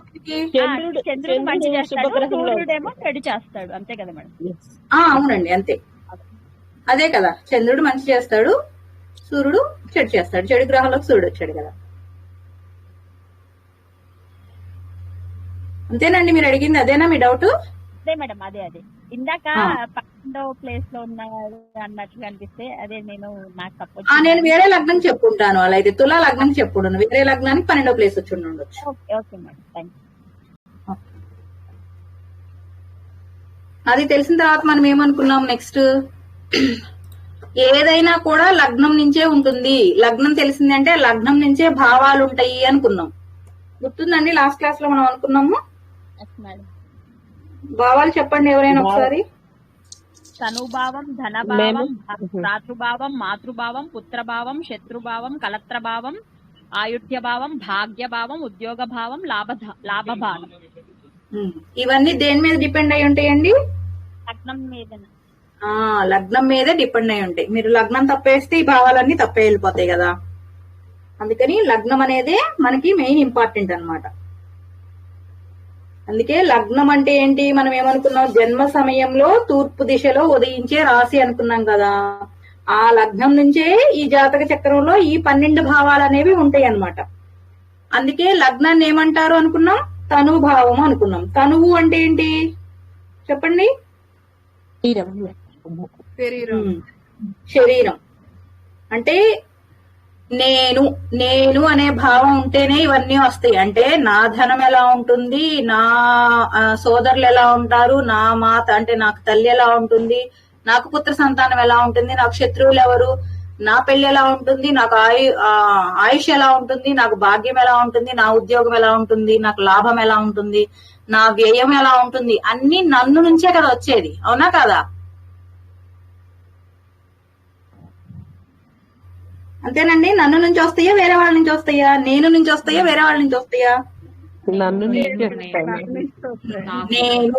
నేను అంటే తనుభావము. అందుకే ఆ లగ్నానికి అంత ప్రాముఖ్యత అన్నమాట. దాని నుంచి ఏదైనా వస్తాయి అన్నమాట. అందుకే తనుభావాన్ని ఏమంటారంటే ప్రథమ భావము అంటారు. మనకు అక్కడే తెలిసిపోతుంది. తనుభావం అనగానే మన శరీరము అంటే ఆ భావం ఏం తెలియజేస్తుందంటే మన శరీరం గురించి. అంటే వీళ్ళు ఎలా ఉంటారు, అందంగా ఉంటారా, తెల్లగా ఉంటారా, నల్లగా ఉంటారా, కోమలంగా ఉంటారా, కఠినంగా ఉంటారా, వాళ్ళ యొక్క రూపం ఎలా ఉంటుంది, వాళ్ళ యొక్క వ్యక్తిత్వం ఎలా ఉంటుంది. అంటే ఒక్కొక్క భావం అంటే మనకి ప్రపంచంలో చాలా లక్షల కోట్ల విషయాలు ఉంటాయండి. ఆ విషయాలన్నీ కూడా ఈ 12 భావాలను చూసే మనకి చెప్తూ ఉంటారు. వాటిలో కొన్ని ముఖ్యమైనవి మాత్రమే మనం ఇక్కడ చూస్తున్నాం. ఎందుకంటే ప్రతి భావము ఎన్ని చూపిస్తుంది అనేది చెప్పుకోవడం కష్టం కాబట్టి కొన్ని ముఖ్యమైనవి నేను ఇక్కడ మీకు రాశాను, చూసుకోండి. లగ్నము అంటే తనుభావము అంటే శరీరము, వ్యక్తిత్వము, రూపము, బలాబలాలు, మానావమానాలు, వీటి గురించి ఈ లగ్నము అనే భావం తెలియజేస్తుంది. అంటే ఈ ఫస్ట్ తనుభావం యొక్క కారకత్వాలు ఏవి అంటే ఇవన్నీ కాదండి, ఇంకా వీటిలో చాలా ఉండొచ్చు. నేను మీకు కొన్ని మాత్రమే ఇక్కడ ఇస్తున్నాను. అంటే ఏంటంటే తనుభావం శరీరం అంటే ఆ వ్యక్తి యొక్క శరీరం ఎలా ఉంటుంది, దృఢంగా ఉంటుందా, బలహీనంగా ఉంటుందా, వ్యక్తిత్వం ఎలా ఉంటుంది, అట్లాగే ఆయన రూపం ఎలా ఉంటుంది, ఆయన బలం ఏంటి, బలహీనతలు ఏంటి, ఆయన సమాజంలో గౌరవించబడతాడా లేదా, మానవమానాలు, అవన్నీ కూడా ఆ తనుభావం నుంచే చూస్తారనమాట. రెండోది వచ్చేసి అంటే ఏంటంటే తనుభావంలో కనుక ఇప్పుడు సపోజ్ బుధుడు అనే గ్రహం ఉందనుకోండి, ఆ బుధుడు అంటే ఏంటంటే తెలివి, ఆయన తెలివి, వ్యాపార కారకత్వాలు, ఆయన అంటే ప్రతి గ్రహానికి కారకత్వాలు ఉంటాయి, అలాగే భావానికి కారకత్వాలు ఉంటాయి. ఆ భావంలో ఉన్నటువంటి గ్రహాన్ని బట్టి మనము చెప్తూ ఉంటాం అనమాట. అది నెక్స్ట్ మీకు చెప్తాను గ్రహ కారకత్వాలను బట్టి. సపోజ్ ఇప్పుడు తనుభావంలో బుధుడు ఉంటే ఎట్లా ఉంటుందంటే, బుధుడు ఉన్నాడు అనుకోండి, వాళ్ళు చాలా తెలివిగలవాళ్ళుగా ఉంటారు. అట్లాగే వ్యాపార దక్షత కలిగి ఉంటారు, అంటే వ్యాపారంలో మంచి నైపుణ్యం కలిగి ఉంటారు అనేది మనం తెలుసుకోవచ్చు అనమాట చూడంగానే. అంటే అది ఒక్కటే అని కాదండి, ఇంకా చాలా ఫ్యాక్టర్స్ ఉంటాయి. మనం ఏదైనా ఒక విషయం గురించి విశ్లేషించాలంటే దాన్ని డిపెండ్ అంటే దాంట్లో ఉన్న గ్రహం గురించి, ఆ భావం యొక్క అధిపతిని గురించి, అట్లాగే మనకు నడుస్తున్నటువంటి దశను గురించి, అలాగే ఆ భావాన్ని ఇంకా వేరే గ్రహాలు ఏవైనా వాళ్ళ దృష్టిలతో చూస్తున్నాయా, ఇలా చాలా ఫ్యాక్టర్స్ ని మనం అన్నిటినీ ఇంటర్ప్రిటేషన్ చేసే మనం చెప్తాము. వాటన్నింటినీ 4 కోణాల్లో మనం పరిశీలించే ఆ ఫలితం అనేది విశ్లేషించాలన్నమాట.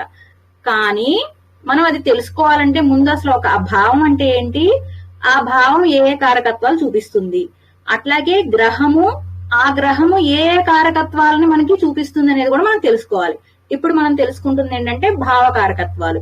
ఫస్ట్ దేమో తనుభావం తెలుసుకున్నాం. రెండోది ఏంటిది, ద్వితీయ భావాన్ని ఏమంటారు అనుకున్నాం మనము, ధన భావము అంటే ఏం తెలియజేస్తుంది? ధనము అంటే తెలిసిపోతుంది కదా. ధనము అంటే ఏంటి? సంపద. అంటే మనకి జీవితంలో ధనం ఎలా సంపాదిస్తాము, సంపాదించగలమా లేదా, స్థిరమైన ఆదాయం ఉంటుందా లేదా, ఇలాంటివన్నీ కూడా మనకి ద్వితీయ భావం నుంచి తెలుస్తాయి అన్నమాట. అట్లాగే వాక్కు అంటే వాళ్ళ మాట తీరు, వాక్చాతుర్యము ఎలా ఉంటుంది, వాళ్ళు ఇతరుల్ని ఆకట్టుకునేటట్టు మాట్లాడగలరా, ఎలా ఉంటారు అనేది కూడా తెలుస్తుంది.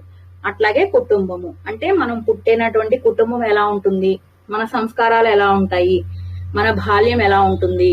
అట్లాగే అందము, అలంకరణ, ఆహారము, మారకము అంటే మరణాన్ని గురించి కూడా ఈ రెండవ భావం తెలియజేస్తుంది. ఇక్కడ ఈ పక్కన నేను అండర్లైన్ చేసిన అన్ని ఏంటంటే ఇవన్నీ ఈ ఒక్కొక్క భావాన్ని మనం వేదాలను కనుక వేద పురుషుడికి ఎలా అయితే అన్వయించుకుంటామో అట్లాగే ఈ భావాలను ఏం చేశారంటే కాల పురుషుడికి అన్వయించారనమాట. తనుభావము అంటే శిరస్సు అని, అట్లాగే ద్వితీయ భావము అంటే ధనభావం అంటే కాలపురుషుడు యొక్క కుడి కన్ను ముఖము అని, అట్లా ఇవన్నీ తృతీయ భావం అంటే కాలపురుషుడు యొక్క కుడి చెవి భుజాలు అని ఇట్లా అండర్లైన్ చేసినవన్నీ కూడా ఏంటంటే ఈ భావాలన్నిటినీ కూడా ఆ కాల పురుషుడికి అన్వయించారు మనకి గుర్తుగా ఉండటం కోసం, అంతేనండి. ఈ అండర్లైన్ చేసింది చూడండి ఒకసారి. ఓకే, ఇప్పుడు ద్వితీయ భావంలో మనం ఏమనుకున్నాము? ధనము, వాక్కు, కుటుంబం. కుటుంబం అంటే ఏంటి? మనం పుట్టినటువంటి కుటుంబం ఎలా ఉంటుంది, సంస్కారాలు ఎలా ఉంటాయి, మన బాల్యం ఎలా గడిచింది, ఈ డీటెయిల్స్ అన్ని కూడా ఈ భావం నుంచి తెలుసుకుంటాం అన్నమాట. అట్లాగే విద్య, బాల్య విద్య అంటే మనం 5th క్లాస్ వరకు చదువుకుంటాం కదా, చిన్ననాటి విద్య ఎలా ఉంటుంది అనేది కూడా ఈ భావం నుంచే మనము తెలుసుకోవచ్చు అన్నమాట, ద్వితీయ భావం నుంచి. నెక్స్ట్ వచ్చేసి తృతీయ భావము. తృతీయ భావము అంటే ఏంటిదండి? భ్రాతృ అంటే సహోదరులు, అంటే మనకి కనిష్ట సోదరి సోదరిములు, అంటే మనకంటే చిన్నవాళ్ళు ఎవరైతే ఉంటారో వాళ్ళ గురించి తెలియజేస్తుంది ఈ తృతీయ భావం అనేది. అంటే చిన్నవాళ్లతో మనకి అంటే అనుబంధం ఎలా ఉంటుంది అన్న విషయము ఈ భావం నుంచే మనకి తెలుసుకోవచ్చు అన్నమాట. అట్లాగే సాహసము, ప్రయత్నము, అట్లాగే జన సహకారము, స్వప్నములు, సమాచారము, లేఖలు, టీవీ, ఆన్లైన్ ఎడ్యుకేషను, మనం చేసేటటువంటి దగ్గర ప్రయాణాలు, చిన్న చిన్న ప్రయాణాలు ఎలా ఉంటాయి అవన్నీ, విషభక్షణము, ఆయువు, ఇవన్నీ కూడా ఈ తృతీయ భావం నుంచి తెలుసుకోవచ్చు అన్నమాట. అంటే ఏంటంటే మనకి కనిష్ట సోదరి సోదరులు ఉంటారు కదా, వాళ్ళతో మనం పుట్టిన వాళ్ళతో మన రిలేషన్షిప్ ఎలా ఉంటుంది అనేది ఒకటి తెలుసుకోవచ్చు. నెక్స్ట్ వచ్చేసి సాహసము, ప్రయత్నం అంటే నీ యొక్క ధైర్యం ఎంతవరకు ఉంటుంది. ఇప్పుడు నేను ఒక ఎగ్జామ్ రాయాలనుకోండి, ఎగ్జామ్ లో పాస్ అవుతానా లేదా అన్నది కాదు ముఖ్యం, అక్కడ ముందు అసలు ఆ ఎగ్జామ్ రాయడానికి నాకు ధైర్యం ఉందా లేదా, నేను అసలు ప్రయత్నం చేయగలుగుతానా లేదా, అంటే నీ యొక్క ధైర్యం అనేది ఎంత ఉంది, అలాంటి విషయాలన్నీ కూడా ఈ తృతీయ భావం నుంచి తెలుసుకోవచ్చు అనమాట. ఇంకొకటి జన సహకారము. జన సహకారము అంటే ఏంటంటే ఇప్పుడు మనతో ఏమన్నా అవసరం ఉంటే జనాలందరూ మన దగ్గరకు వస్తారు, మనకి వాళ్ళతో అవసరం ఉన్నప్పుడు ఏం చేస్తారు, మన దగ్గరికి ఎవ్వరు రారు కదా, అలాంటి విషయాలని కూడా జన సహకారము, అలాంటి విషయాలు కూడా మనం తృతీయ భావం నుంచే తెలుసుకోవచ్చు. స్వప్నాలు, మనకు వచ్చే స్వప్నాలు, ఆ విషయాలను కూడా ఈ భావం నుంచే తెలుసుకుంటారు. అట్లాగే కమ్యూనికేషన్ ఫీల్డ్ ఇదంతా అంటే సమాచారము, లేఖలు, టీవీ, ఆన్లైన్ ఎడ్యుకేషన్. ఇప్పుడు మనం అందరం ఆన్లైన్ ఎడ్యుకేషనే కదా, అంటే మనకి ఈ భావం బాగుంది కాబట్టి మనం అందరం ఆన్లైన్ లో జ్యోతిష్యం నేర్చుకుంటున్నాం, అంటే ఊరిని జోరుగా చెప్తున్నానండి. అట్లాంటివన్నీ కూడా మనం తెలుసుకోవచ్చు అనమాట. అట్లాగే దగ్గర ప్రయాణాలు అంటే మనం 2-3 రోజులు వెళ్లే ప్రయాణాలన్నీ అవి ఎలా ఉంటాయి అనేది కూడా ఈ భావం నుంచే తెలుసుకోవచ్చు. అట్లాగే ఇంకొకటి విషభక్షణం, అంటే మనం ఏదైనా తినకూడనటువంటి పదార్థాలు తిని దానివల్ల ప్రాణాలు కోల్పోయామనుకోండి, దాన్ని విషభక్షణము అంటారు. అలాంటి విషయాలు కూడా ఈ భావం నుంచే తెలుసుకోవచ్చు. అట్లాగే ఆయువు, మెడనరాలు. ఇప్పుడు మనకు మెడనరాలు ఏమైనా నొప్పులు అలాంటివన్నీ ఉన్నాయనుకోండి, ఈ తృతీయ భావం ద్వారా తెలుసుకోవచ్చు అనమాట మనం. నెక్స్ట్ వచ్చేసి చతుర్థ భావము. చతుర్థ భావము అంటే మాతృభావము, అంటే తల్లి, ఇల్లు, జన్మస్థలము, స్వదేశము, మనకి వస్తు, వాహన, భోజనాదులు ఎలా ఉంటాయి, సుఖము, విద్య అంటే డిగ్రీ వరకు మనం చదివే విద్య ఎలా ఉంటుంది అనేది ఈ చతుర్థ భావం నుంచి తెలుసుకుంటాం అనమాట. అట్లాగే వాహనము, స్థిరాస్తి, ప్రేమ వైఫల్యము, ఇలాంటి విషయాలన్నీ కూడా మనం ఈ చతుర్థ భావాన్ని గురించి బట్టి తెలుసుకోవచ్చు. అంటే చతుర్థ భావం బాగుంటే ఈ విషయాలన్నీ బాగుంటాయి, చతుర్థ భావం బాగోలేదు అంటే మనకి ఈ విషయాల్లో కొంచెం చెడు జరుగుతుంది అన్నట్లుగా అన్నమాట. అంటే డైరెక్ట్ గా చూడంగానే అలా చెప్పమండి, దానికి మళ్ళీ చాలా ఫ్యాక్టర్స్ ఉంటాయి. మళ్ళీ ఆ గ్రహము ఎలా ఉంది, ఆ గ్రహం యొక్క దశ నడుస్తుంది, ఇలాంటివన్నీ ఉంటాయి. మీకు కాకపోతే ఏ భావం నుంచి ఏ కారకత్వాలు ఉన్నాయనేది తెలిస్తే మనకి రేపు చూసినప్పుడు ఈజీ అవుతుంది అనమాట. నెక్స్ట్ పంచమ భావము అంటే ఏమనుకున్నాం మనము, పుత్ర భావము. అంటే ఏంటి, సంతానానికి అనుకూలత ఉందా లేదా, పిల్లలతో మనకు అనుబంధం ఎలా ఉంటుంది, ఇలాంటి విషయాలన్నీ. అట్లాగే మనస్సు అంటే మనకి మన ఇష్టాలు సంబంధాలు అన్ని కూడా మన మనస్సు మీద డిపెండ్ అయి ఉంటాయి కదా, అవి ఎలా ఉంటాయి. అట్లాగే పుస్తక రచన, మంత్రోపాసన, కళలు, ఆటలు, ప్రేమ, ఉద్యోగం పోవడము, పేకాట, లాటరీ, షేర్స్ ట్రేడింగ్, దీనికి రిలేటెడ్ ఉన్న విషయాలన్నీ కూడా ఈ పంచమ భావం నుంచి తెలుసుకోవచ్చు అనమాట. నెక్స్ట్ షష్టమ భావం. షష్టమ భావము అంటే శత్రుభావం, ఆరోది. అంటే ఏంటంటే ఆ భావం నుంచి మనం ఏం తెలుసుకోవచ్చు అంటే రుణము, రోగము, శత్రువులు, అస్త్రశస్త్రములు, భార్య లేదా భర్త వియోగము, వ్యాపార ఉద్యోగాలు, కోర్టు వ్యవహారాల్లో విజయము, పోటీ పరీక్షలు, ఆటలు, రాజకీయాల్లో గెలుపు, ఇలాంటివన్నీ కూడా మనము షష్టమ భావం నుంచి తెలుసుకోవచ్చు అనమాట. అంటే మనకు శరీరం లోపల వచ్చే ఆరోగ్య సమస్యలు ఎలా ఉంటాయి, దీర్ఘకాలిక వ్యాధులు ఉంటాయి, అవి తగ్గుతాయా లేదా, మనకి ఎవరు శత్రువులు ఉన్నారు, అంటే మనకి వ్యతిరేకంగా ఎవరైనా ఉన్నారా, ఎలాంటి పోటీలు మనకి ఎదురవుతాయి, మనకి ఏమైనా రుణాలు ఉన్నాయా, అప్పులు, వాటిని తీర్చగలిగే శక్తి మనకు ఉంటుందా లేదా. అట్లాగే ఉద్యోగం అంటే మనం చేసే సేవా రంగం, ఉద్యోగం ఎలా ఉంటుంది, అలాంటి విషయాలు కూడా ఈ 6వ భావం నుంచి తెలుసుకోవచ్చు అనమాట. నెక్స్ట్ ది సప్తమ భావం. సప్తమ భావం అంటే కళత్ర భావము, అంటే వివాహం గురించి. వివాహం అంటే మనకి వివాహం ఎలా ఉంటుంది అంటే వివాహము, భాగస్వామ్యము, బంధాల గురించి ఈ భావం తెలియజేస్తుంది అనమాట. అంటే మన పెళ్లి ఎలా జరుగుతుంది, మన జీవితం ఎలా ఉంటుంది, సుఖంగా ఉంటుందా లేదా. అట్లాగే వ్యాపార భాగస్వామ్యం అంటే మనం వ్యాపారంలో ఎవరితో అయినా భాగస్వామ్యంగా ఉన్నామనుకోండి, ఆ భాగస్వామ్యం అనేది మనకి కలిసి వస్తుందా లేదా, ఎలా ఉంటుంది అనేది. అట్లాగే కొన్ని కాంట్రాక్ట్లు, ఒప్పందాలు ఉంటాయి కదా, అలాంటివి కూడా ఈ భావం నుంచే చూస్తారనమాట. నెక్స్ట్ వచ్చేసి అష్టమ భావం. అష్టమ భావము అంటే ఏంటంటే ఆయుష్ భావము. అంటే మన జీవిత కాలము, మన దీర్ఘాయుష్ గురించి ఈ అష్టమ భావం తెలియజేస్తుంది. అంటే మన ఆయువు ఎలా ఉంటుంది, అట్లాగే మనకి ఏమైనా అనుకోని సంఘటనలు జరుగుతాయా, అవమానము, ప్రమాదము, అనుకోని ధనలాభము, నష్టము, అట్లాగే జ్యోతిష్యము, రహస్య విషయాలు, ఇతరుల ధనము, ఎల్ఐసి, ఇవన్నీ కూడా ఈ భావం నుంచే చూస్తారు, అష్టమ భావం నుంచే చూస్తారు అనమాట. నెక్స్ట్ నవమ భావము. నవమ భావం అంటే భాగ్య భావము అంటారు అనమాట, దీన్ని భాగ్యము అంటారు. అంటే ఏంటంటే దీంట్లో ఏముంటుంది అంటే ధర్మం గురించి ఎక్కువ ఉంటుంది. అంటే తండ్రి గురించి, గురువు గురించి, మనం పూర్వజన్మలో చేసుకున్నటువంటి పుణ్య ఫలితాలు ఏవైతే ఉంటాయో అవి మనకి ఎలా ఉన్నవి అన్నది కూడా ఈ నవమ భావం నుంచి తెలుసుకోవచ్చు అనమాట. అంటే మనం గనక పూర్వజన్మలో గనక మంచి కర్మలు గనక చేసి ఉంటే నవమ భావం అనేది చాలా మంచిగా ఉంటుంది. ఆ నవమ భావంలో ఉండేటువంటి గ్రహాలు మనకి ఎక్కువ మంచి ఫలితాలు ఇస్తూ ఉంటాయి అన్నమాట. అలాంటి విషయాలన్నీ కూడా దీంట్లో తెలుసుకోవచ్చు అనమాట నవమ భావం నుంచి. అంటే తండ్రి, గురువు, భాగ్యము, పూర్వపుణ్య ఫలము, అదృష్టము, తపస్సు, తీర్థయాత్ర, దూరదేశ ప్రయాణం. అంటే ఇప్పుడు మనము అమెరికా వెళ్తారా లేదా, ఇలాంటి విషయాలన్నీ కూడా ఈ నవమ భావం నుంచి తెలుసుకుంటారు అనమాట. ఇప్పుడు పిల్లలు అడుగుతూ ఉంటారు కదా, మేము యుఎస్ వెళ్తామా లేదా అనేది, ఆ విషయాలన్నీ కూడా ఈ నవమ భావం నుంచి, అంటే దాంట్లో ఉన్నటువంటి గ్రహాలు, వాటి యొక్క దృష్టులు, వాటిని బట్టి చెప్పొచ్చు అనమాట చూసి.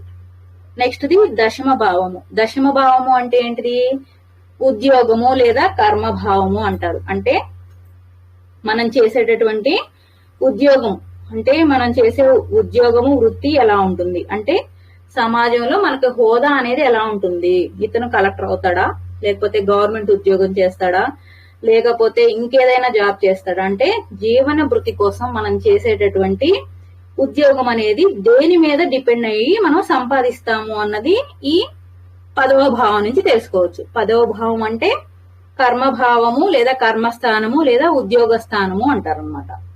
నెక్స్ట్ ది 11ది వచ్చేసి ఏకాదశ భావము. ఇది వచ్చేసి లాభస్థానము.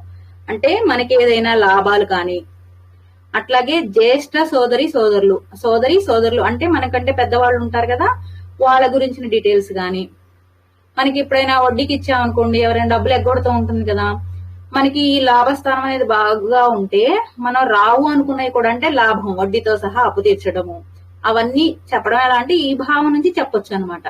అట్లాగే మనకి జైలు నుంచి విడుదల, రోగం నుంచి విముక్తి, ఈ విషయాలన్నీ కూడా ఈ ఏకాదశ భావం నుంచి తెలుసుకోవచ్చు. నెక్స్ట్ ది ద్వాదశ భావం. ద్వాదశ భావము అంటే ఏంటిది, వ్యయస్థానము. అంటే మనకి వ్యయం ఎలా ఉంటుంది, ఖర్చులు ఎలా ఉంటాయి, ఆర్థికంగా నష్టం జరుగుతుందా, ఎట్లా ఉంటుంది ఏంటిది అనేది, లేదా భార్య లేదా భర్తను కోల్పోవడం గాని, లేదంటే విదేశాల్లో స్థిరపడటము, హాస్పిటల్కి వెళ్తామా, ఏ టైంలో వెళ్తాము, మనకి ఎంత ఖర్చు అవుతుంది, ఇలాంటి విషయాలన్నీ కూడా ఈ ద్వాదశ భావాల నుంచి తెలుసుకోవచ్చు అనమాట. మొత్తం ఎన్ని భావాలు అనుకున్నాము? 12 భావాలు. మొదటిదేమో తనుభావము, రెండోది ధనభావము, మూడోది భాతృభావం. భాతృ అంటే సహోదరులు, అంటే మనకంటే చిన్నవాళ్ళు, కనిష్ట సోదరులు. మాతృ అంటే తల్లి. ఈ మాతృ 4వ భావం నుంచి మనము ఏమేం తెలుసుకోవచ్చు అంటే ఇల్లు, వాహనము, గృహాలు, ఈ మనం కొనుక్కునే వస్తువులన్నిటి గురించి కూడా ఈ మాతృభావం నుంచి తెలుసుకోవచ్చు. అట్లాగే పుత్రభావము అంటే మనకి పుట్టే పుత్రులు, అంటే మనకి పుత్ర సంతాన యోగం ఉందా లేదా, ఇలాంటివన్నీ కూడా ఈ 5వ భావం నుంచి తెలుసుకోవచ్చు. శత్రువులు అంటే మనకి ఎవరైనా శత్రువులు ఉన్నారా, అట్లాగే మనకి రుణం ఉంటే వాటిని తీర్చగలుగుతామా లేదా, మనకి ఏమైనా రోగాలు ఉన్నాయా, అలాంటివన్నీ కూడా ఈ శత్రుభావం నుంచి తెలుసుకోవచ్చు. కళత్రము అంటే వివాహం, అంటే మన వివాహము, మనకు వచ్చే భార్య గాని భర్త గాని ఎలా ఉంటారు, అట్లాగే మనం ఏదైనా వ్యాపారం చేస్తుంటే ఆ వ్యాపార భాగస్వామ్యం ఎలా ఉంటుంది ఏంటిది అనేది ఈ కళత్ర భావం నుంచి తెలుసుకోవచ్చు. ఆయుధ్య భావం అంటే మన ఆయుష్ ఎలా ఉంటుంది, దీర్ఘాయుష్ ఉందా, లేకపోతే అనుకోని సంఘటనలు ఏమైనా సడన్ గా జరుగుతాయా, అట్లాంటివి. అట్లాగే భార్య యొక్క ఆస్తి, భార్య నుంచి వచ్చేటువంటి ఆస్తిని కూడా ఈ భావం నుంచే తెలుసుకోవచ్చు అనమాట. నెక్స్ట్ భాగ్యము అంటే ఏంటంటే ఈ భావం నుంచి ఏం తెలుసుకోవచ్చు అంటే మనకి తండ్రి, గురువు, అట్లాగే మనం పూర్వజన్మలో చేసుకున్నటువంటి పుణ్యము ఏదైనా ఉంటే గనక ఈ భావం నుంచి తెలుసుకోవచ్చు. ఆ పుణ్య ఫలం అనేది ఎంత ఉంది ఏంటి అనేది కూడా. అలాగే విదేశీ యానాల గురించి కూడా, అంటే విదేశీ ప్రయాణం ఏదైనా ఉందంటే అది మనకి కలిసి వస్తుందా లేదా, అలాంటి విషయాలన్నీ కూడా ఈ భాగ్యస్థానం నుంచి తెలుసుకోవచ్చు. ఇక ఉద్యోగ స్థానం అంటే తెలుస్తుంది కదా, ఉద్యోగం అంటే మనకి ఉద్యోగం వస్తుందా, ఏ టైప్ ఆఫ్ ఉద్యోగం వస్తుంది, ఎలా ఉంటుంది అనేది ఈ 10వ భావం నుంచి తెలుసుకోవచ్చు. లాభము అంటే మనకి, అంటే ఏదైనా వ్యాపారంలో లాభం వస్తుందా, లేదంటే కనుక మనం ఏదైనా ఎవరికైనా వడ్డీకి ఇచ్చి అది రాదులే అని వదిలేసుకున్నప్పుడు మనకి అకస్మాత్తుగా లాభం లాగా వచ్చేస్తుంది అనమాట. అంటే మనకి వదిలివేసుకున్న వాటిని మనకి రాదు అని వదులుకున్న దాన్ని వచ్చేది లాభస్థానం అనమాట. అంటే ఈ లాభస్థానం బాగుంటే మనం అనుకోనివి కూడా మనకి జరుగుతూ ఉంటాయి అనమాట. అందుకని ఇది లాభస్థానం. నెక్స్ట్ 12వ వచ్చేసి వ్యయస్థానం. వ్యయం అంటే ఖర్చులు. ఖర్చులు అంటే డబ్బులు ఒక్కటనే కాదు, మనం కోల్పోయే వ్యయం, మనకి మన నుంచి వ్యయం అయ్యేటువంటి విషయాలన్నీ కూడా ఈ 12వ భావంలో వస్తాయి అన్నమాట. ఇవన్నీ కూడా మనం దేని నుంచి చూస్తాము? లగ్నం నుంచే చూస్తాం. ఇప్పుడు సపోజ్ సింహ లగ్నం ఉందనుకోండి, సింహ లగ్నం వాళ్ళకి ఉద్యోగ భావం అనేది ఎన్నో ప్లేస్ అండి, చెప్పండి ఎవరైనా, ఏ రాశిలో పడుతుంది?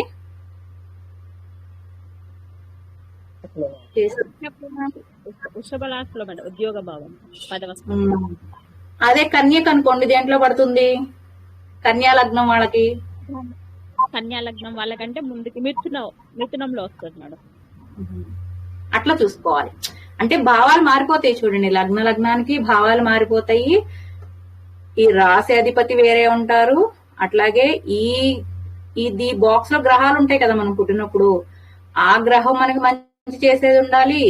ఆ గ్రహం వచ్చి ఈ బాక్స్ లో, అంటే ఈ గ్రహానికి ఈ బాక్స్ అధిపతి స్నేహితుడా లేకపోతే శత్రువు అనేది చూసుకోవాలి. అట్లాగే ఈ బాక్స్ లో ఉన్నటువంటి గ్రహం యొక్క దశ మంచిగా ఉందా లేదా చూసుకోవాలి. ఇట్లా చాలా ఫ్యాక్టర్స్ ఉంటాయి. ఇవన్నీ బేసిక్స్, ఇవన్నీ మనం తెలుసుకొని ఉంటే ఇవన్నింటినీ మనము మళ్ళీ, అంటే ఎట్లాంటి ఇంటర్ప్రిటేషన్ లాగా అన్ని కోణాల్లో పరీక్షించి కానీ మనం ఆ ఫలితాలు అనేది మనం ఇవ్వలేమన్నమాట. ఇప్పుడు మనం ప్రజెంట్ నేర్చుకునే ఏంటి అంటే భావాలు. లగ్నం నుంచి ఎన్ని భావాలు ఉన్నాయి? 12 భావాలు ఉన్నాయి. మొదటి భావం వచ్చి తనుభావము, రెండోది వచ్చేసి ధనభావము, మూడోది వచ్చేసి భ్రాతృభావము, నాలుగోది వచ్చేసి మాతృభావము, ఐదోది వచ్చేసి పుత్రభావము, 6 వచ్చేసి శత్రుభావము, 7 వచ్చేది కలత్రభావము, 8 ఆయుధ్య భావము, 9 వచ్చేసి భాగ్యభావము, 10 ఉద్యోగ భావము, 11 వచ్చేసి లాభభావం, 12 వ్యయము.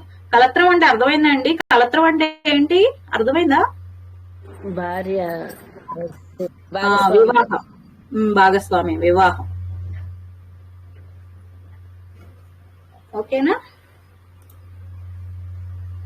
ఇంకోటి కూడా చెప్తున్నామా? క్లోజ్ చేసుకుందామా అండి? భావకారకత్వాలు ఎలా ఉంటాయో గ్రహ కారకత్వాలు కూడా అలాగే ఉంటాయి. ఇవన్నీ భావం కదా, అలాగే గ్రహ కారకత్వాలు కూడా ఉంటాయి. అంటే ఏ గ్రహము ఏ కారకత్వాన్ని వహిస్తుంది అనేది కూడా ఉంటుంది అనమాట. చెప్పుకుందామా? నెక్స్ట్ క్లాస్ లో చెప్పుకుందామండి. చెప్పమంటారా? ఓకే, చెప్పండి. గ్రహ కారకత్వాలు అంటే ఏంటంటే మనకి, అంటే ఈ ప్రపంచంలో జరిగే విషయాలన్నీ కూడా మనం అన్వయించుకోవాలంటే ఏం చేయాలంటే ఈ 9 గ్రహాలు ఈ 12 రాసులే. 9 గ్రహాలు ఈ 12 రాసులతో సంబంధం ఏర్పరచుకొని వాటి ద్వారానే మనం ఆ ఫలితాలు చెప్పేటటువంటి ప్రయత్నం చేయాలి. కాకపోతే ఈ 9 గ్రహాలకు కూడా ఒక్కొక్క గ్రహానికి ఒక్కొక్క కారకత్వం ఇచ్చారు. మీకు కొంచెం సింపుల్ గా అర్థం అవడానికి అంటే మనం అది అంటే ఒక కథలాగా విన్నాం అనుకోండి, వినంగానే ఓకే సూర్యుడి యొక్క కారకత్వాలు ఇలా ఉంటాయా, ఓకే చంద్రుడి యొక్క కారకత్వాలు ఇలా ఉంటాయా అనేది మీకు ఐడియా రావడం కోసమే అండి. ఏదో ఇది అనుకోకండి, నేను ఒక చిన్న కథలాగా చెప్తున్నాను, వినండి. మీకు అర్థమైతే సరే, లేదంటే డైరెక్ట్ గా సూర్యుడే కారకత్వాలు చంద్రుడే కారకత్వాలు అనేది చెప్పేస్తారు. ఒక ఊర్లో ఒక రాజు ఉన్నాడండి, ఆయన పేరు సూర్యుడు అనుకోండి. ఆయన ఏమన్నారంటే ఒకసారి ఏమనుకున్నాడు, ఆయన ఒక రాజ్యాన్ని ఏర్పాటు చేయాలి అనుకున్నాడు. ఆ రాజ్యం ఎలా ఉండాలి అంటే ధర్మంగా న్యాయంగా ఉండాల్సిందే, కంపల్సరీగా ధర్మము న్యాయానికి లోటు ఉండకూడదు అనుకున్నాడు కదా. ఎల్లి ఒక ప్లేస్ కి వెళ్ళిపోయి ఏమనుకున్నాడు, అక్కడ ఆ రాజ్యాన్ని ఏర్పాటు చేయాలి అనుకున్నాడు. రాజ్యం ఏర్పాటు చేయాలనుకున్నప్పుడు ఏం చేశాడంటే ముందుగా ఆయన కోసం ఒక ఇల్లు కట్టించుకున్నాడు. ఆ ఇంటి పేరు ఏంటి అంటే సింహము. అందుకే సింహరాశికి అధిపతి ఎవరండి? సింహరాశికి అధిపతి ఎవరు? సూర్యుడు అంటే రాజు. ఆయన ఇల్లు ఏంటిది? సింహము. ఒక ఇల్లు కట్టించుకున్నాడు. నెక్స్ట్ ఏమనుకున్నాడు, ఆయనకు ఒక భార్య ధర్మపత్ని కావాలి అనుకున్నాడు. ఆయన ఇంకొక ఇల్లు కట్టించాడు. ఆ ఇంటి పేరు ఏం పెట్టాడు అంటే కర్కాటకం అని పెట్టి చంద్రుణ్ణి రాణిగా తెచ్చుకున్నాడు. ఈ రెండు చూడటం వల్ల మీకేమవుతుంది, సూర్యుడు అంటే తండ్రి, చంద్రుడు అంటే తల్లి. అంటే తండ్రికి ఉన్నటువంటి కారకత్వాలు, తండ్రి యొక్క లక్షణాలు ఏవైతే ఉంటాయో అవన్నీ సూర్యుడికి ఉంటాయి. తల్లి యొక్క కారకత్వాలు అంటే రాణి అంటే మనము చంద్రుడు అనుకున్నాం కదా, మాతృకారకుడు చంద్రుడు. అంటే తల్లి యొక్క లక్షణాలు ఎలా ఉంటాయో చంద్రుడి యొక్క కారకత్వాలు కూడా అలాగే ఉంటాయి అన్నమాట. నెక్స్ట్ ఏమనుకున్నాడు, ఇప్పుడు రాజు ఆయనకి ఇల్లు కట్టుకున్నాడు, రాణిని తెచ్చుకున్నాడు, ఆమెకి ఇల్లు కట్టించాడు. ఆ ఇంటి పేరు కర్కాటకం అని పెట్టారు. దానికి అధిపతి చంద్రుడు వచ్చేసాడు. మరి ఇంకా రెండు వచ్చేసినాయి. ఇంకా మరి రాజ్యంలో సంపద కావాలి కదా. సంపద కావాలి అంటే ఏం చేయాలి, రైతు కావాలి. ఆయన ఏం చేశాడు, వృషభం అనే ఒక ఇల్లు కట్టించి దానికి ఏం చేశారు, ఎద్దు అంటే వ్యవసాయమే కదా చేసేది, పాడి పంటలే కదా మనకు వచ్చేది. వ్యవసాయం చేస్తేనే కదా మనకి ధాన్యం వచ్చేది, ధాన్యం వస్తేనే కదా మనకి డబ్బులు వచ్చేది. అందుకని వృషభము అనే ఒక ఇల్లు కట్టించి దానికి అధిపతిని ఎవరిని చేశారు అంటే శుక్రుణ్ణి అధిపతిగా చేశారు. శుక్రుడిని అధిపతిగా చేశారు. ఇప్పుడు రాజు వచ్చారు, రాణి వచ్చింది, మనకి ధనం అంటే సంపద వచ్చింది, 3 వచ్చేసింది. సంపద మనకి మొత్తం పండించిన పంటంతా మనమే తినలేం కదా, మరి అది ఎవరికైనా అమ్మితేనే కదా మనకి ఇంకా డబ్బులు వచ్చేది, మనం అభివృద్ధి చెందేది. దానికి ఏం చేశారంటే ఆయన ఒక వ్యాపారిని నియమించారనమాట. ఆయన కోసమని కన్య అనేటువంటి ఒక హౌస్ ని కట్టించి దానికి బుధుడిని అధిపతి చేశారనమాట. అంటే బుధుడి యొక్క కారకత్వం ఎలా ఉంటుంది, వ్యాపారం ఎప్పుడు చేస్తారు, ఎవరు చేస్తారు, వాక్చాతుర్యం బాగున్న వాళ్ళు, తెలియగల వాళ్ళు, ఆ లక్షణాలు ఉన్న వాళ్లే కదా వ్యాపారం చేసేది. సో ఆ కన్యా రాశికి ఎవరిని పెట్టారు, అధిపతిగా బుధుడిని పెట్టారు. రాజు, రాణి, రైతు, నెక్స్ట్ వ్యాపారి వచ్చేసాడు. మరి 4 వచ్చేస్తే మరి రాజ్యాన్ని కాపాడడానికి కావాలి కదా ఎవరో ఒకళ్ళు. దానికోసం ఏం చేశాడంటే ఆయన మేషం అనే ఒక ఇల్లు కట్టించేసి దానికి అధిపతినిగా ఎవరిని పెట్టారు అంటే కుజుడిని పెట్టారు. అంటే కుజుడు ఎవరు అంటే సైన్యాధిపతి. అంటే ఆయన యుద్ధకారకుడు. అంటే ఆవేశం ఎక్కువగా ఉంటుంది కుజుడికి. అంటే అది చూడంగానే మనకి ఆ కారకత్వాలు అర్థం కావడం కోసమేనండి ఈ కథ, మీరు అది అర్థం చేసుకోండి. మేషానికి ఎవరిని పెట్టారు అంటే కుజుడిని పెట్టారు అనమాట. రాజు వచ్చారు, రాణి వచ్చారు, రైతు వచ్చాడు, వ్యాపారి వచ్చాడు, అట్లాగే సైన్యాధిపతి కూడా వచ్చేసాడు. మరి వీళ్ళందరూ ఉంటే వీళ్ళకి సలహాలు ఇవ్వడానికి ఎవరైనా కావాలి కదా. రాజుకి సలహాలు, వ్యూహాలు ఇవన్నీ చెప్పాలంటే ఎవరో ఒక గురువు కావాలి కదా. అందుకని ఏం చేశారంటే ఆయన ధనుస్సు అనేటటువంటి ఒక ఇల్లు నిర్మించి దానికి అధిపతిగా ఎవరిని పెట్టారు, గురువుని పెట్టారనమాట. సో ధనుసు రాశికి అధిపతి ఎవరు, గురువు. వీళ్ళందరూ వచ్చారు. ఇప్పుడు సైన్యాధిపతి ఒక్కడే ఆయన ఏం చేయలేడు కదా, ఆయనకి మరి సైనికులు కూడా కావాలి కదా. ఆ సైనికుల్ని ఏం చేశారంటే 2 రకాలుగా విభజించారు. ఒకళ్ళేమో చాలా కష్టపడి అంటే పట్టు వదలని విక్రమార్కుల్లాగా పనిచేస్తుంటారు. వాళ్ళు ఆ పని అయ్యేదాకా వదిలిపెట్టరు. వాళ్ళకు ఒక ఇల్లు కట్టించి దానికి మకరం అనే పేరు పెట్టి దానికి అధిపతిని ఎవరిని చేశారంటే శనిని చేసేసారనమాట. 2వ రకం సైనికులు ఎవరు అంటే వాళ్ళు కూర్చున్న చోటు నుంచి కదలరు. మంచి తెలివితేటలతో చేస్తూ ఉంటారన్నమాట. అంటే కుంభం, కుంభం అంటే మనకు ఒక పాట్ లాగా కనిపిస్తుంది కదా, అంటే అదేంటిది, దాన్ని మనం కదల్చం. మనకు అవసరమైతే దాన్ని నింపుకోవాలి వాటర్ తో, అవసరమైతే దాంట్లో ఉన్న వాటర్ ని మనమే వాడుకోవాలి. అంటే తెలివితేటలతో వాడుకోవటం అనమాట. రెండో రకం సైనికులను ఏం చేశారంటే ఆ కుంభంలో పెట్టి దానికి కూడా అధిపతిని ఏం చేశారు, శనినే పెట్టేశారు. ఇప్పుడు మనకి ఎవరెవరు వచ్చారు, ఎవరైనా చెప్తారా అండి? మీకు అర్థమైతే చెప్పండి, లేకపోతే నేనే చెప్తాను. మేడం కథ చాలా బాగుంది మేడం, బాగుందండి.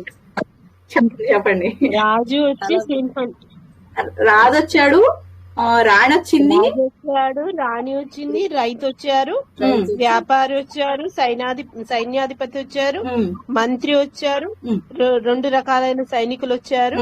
సో వాళ్ళు మకరం, కుంభం సైనికులు, రెండు రకాలైన సైనికులు వచ్చేసారు.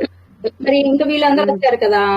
మళ్ళీ ఇప్పుడు యుద్ధం చేయాలి అంటే గూఢాచార వ్యవస్థ అనేది కూడా ఒకటి కావాలి కదా. అంటే పక్క దేశాల వాళ్ళు ఏం చేస్తున్నారు ఏంటి అనేది, దాన్ని ఏం చేశారంటే వృచ్చికానికి ఇచ్చి దానికి కూడా అధిపతిని ఎవరిని చేశారంటే కుజుడినే పెట్టారనమాట, సైన్యాధిపతి కాబట్టి. ఓకేనా, ఇవన్నీ అయిపోయినాయి. మరి యుద్ధంలో గాయపడిన వాళ్ళు ఉంటారు కదా, మరి వాళ్ళందరికీ వైద్యం చేయాలి కదా. మరి ఆ వైద్యం చేయాలంటే ఒక వైద్యుడు కావాలి కదా. ఆ వైద్యుడికి ఏం చేశారు అంటే మిథునం అనే ఒక ఇల్లు కట్టించి దానికి అధిపతిని ఎవరిని చేశారు, బుధుడిని చేశారు అనమాట. బుధుడిని చేశారు. మరి ఇవన్నీ అయిపోయినాయి. కానీ రాజ్యంలో అంటే ధర్మము న్యాయము అనేది సమానంగా ఉందా లేదా, ఎలా ఉంది ఏంటి అని తెలియాలంటే ఒక న్యాయాధికారి కూడా కావాలి కదా. మరి మనకి దానికి ఏం చేశారు, తులా అనేటటువంటి ఒక ఇల్లు కట్టించారు. తులా అంటే ఏంటి సింబల్, క్రాస్ కదండి, అంటే సమానం, తూకం సమానంగా, అంటే ఏది ఎక్కువ ఉండదు ఏది తక్కువ ఉండదు. సో న్యాయాధికారిగా ఆ తులా అనేటి ఇల్లు కట్టించి దానికి శుక్రుణ్ణి అధిపతి చేశారు. అన్ని అయిపోయినాయి, ఒక్కటి ఇంకా మిగిలింది ఏంటిదో చెప్పండి. మీనం ఏమై ఉండొచ్చు అంటారు? గురుడు, గురుడే కదా. ఇంకా అన్ని అంటే అన్ని ఏర్పాట్లు జరిగాయి. రాజ్యానికి ఆహారం వచ్చింది, సంపద వచ్చింది, రక్షణ వచ్చింది, వ్యాపారం వచ్చింది, సలహాలు వచ్చాయి, అన్ని వచ్చినాయి, అంత హ్యాపీగా ఉన్నాం. మరి లాస్ట్ దశలో మనకి ఏం కావాలి, ఇంకా మోక్షం కావాలి కదా. ఇంకా అయిపోయింది, మనకి కావాలి కదా, మోక్షము కావాలి. కాబట్టి మనకి జ్ఞానం కావాలి అంటే దానికి ఎవరు, గురువు. ఒక గురువు అవసరం కదా మనకి కంపల్సరీగా. అందుకని మీనము అనేటటువంటి ఒక రాశిని, అదే ఒక ఇల్లుని కట్టించి దానికి అధిపతినిగా ఎవరు పెట్టారు, గురువుని పెట్టేశారు అనమాట. దీన్ని బట్టి మనకి కొన్ని కారకత్వాలు ఈజీగా గుర్తొస్తాయి. చూడండి, సూర్యుడు అంటే తండ్రి, చంద్రుడు అంటే తల్లి, అట్లాగే కుజుడు అంటే యుద్ధ కారకత్వాలు. కుజుడు ఎందుకంటే అగ్రెసివ్ గా ఉంటారు. చూడండి, మనకి వివాహ సమయాల్లో కుజగ్రహం అంటే కుజ దోషం ఉంది అంటారు కదా. ఎందుకు అంటారు అంటే కుజుడు అంటే ఆవేశానికి కారకుడు కాబట్టి, ఆ గ్రహం ఉంటే ఆ ప్లేస్ లో వాళ్ళు అలా అగ్రెసివ్ గా ఉంటారు కాబట్టి కొట్లాటలు జరిగి విడిపోవడానికి అవకాశం ఉంటుంది అని చెప్తారు. అంతేగాని అదేదో పెద్ద పాపమో ఏదో ఇదిలాగా కాదండి. అంటే ఆ గ్రహం యొక్క కారకత్వం బట్టి అలా చెప్తారంతే. ఓకే, ఆ కథను బట్టి మీరు అర్థం చేసుకోండి. ఇప్పుడు చూడండి, ఇప్పుడు సూర్యుడు అంటే ఏమేం కారకత్వాలు వస్తాయి అంటే ఆత్మకారకుడు, పితృకారకుడు, దేహము, రాజ్యము, నేత్రకారకుడు, హృదయము, స్వభావము, ధైర్యము, సత్యము, వీటన్నిటికీ సూర్యుడు. ఇవే కాదండి, చాలా ఉంటాయి. మీకు చెప్పాను, ఎన్నో లక్షల్లో ఉంటాయి కారకత్వాలు. మీకు మెయిన్ నేను ఇక్కడ నాకు తెలిసినంత వరకు కొన్ని మెయిన్ రాసి పెట్టాను. నెక్స్ట్ చంద్రుడు అంటే మాతృకారకుడు, అట్లాగే మనస్సు, సౌందర్యానికి, జలము, సౌఖ్యము, బలము, సత్యము, చందనము, సుగంధ ద్రవ్యాలకి, అట్లాగే ప్రేమ, వాత్సల్యాలు, వీటన్నింటికి కూడా చంద్రుడు కారకత్వం వహిస్తాడు. కుజుడు వేటికి కారకత్వం వహిస్తాడు అంటే టెక్నాలజీ, విజ్ఞానానికి, భ్రాతృ అంటే కోభార్ణం అంటే మనతో పాటు పుట్టినట్టు వాళ్ళకి, అట్లాగే భూమి, గృహం, మనం ఇల్లు కొనుక్కోవాలన్నా భూమి కొనుక్కోవాలన్నా వాటికి కుజుడే కారకత్వం. పరాక్రమము, ధైర్యము, కోపము, అహంకారానికి కూడా కుజుడే కారకత్వం. అట్లాగే శాస్త్ర విద్యలు, శత్రువృద్ధి, మన కోపం ఎక్కువ ఉంటే శత్రువులు కూడా అవుతారు కదా, శత్రువృద్ధి, ఉష్ణము, అట్లాగే స్ఫోటకము, బ్లాస్టింగ్స్ కూడా కుజుడే కారకత్వం. ప్రమాదాలకు కూడా కుజుడే కారకత్వం. అట్లాగే తర్కశాస్త్రము, వీటన్నిటికీ కూడా కుజుడు కారకత్వం వహిస్తాడు.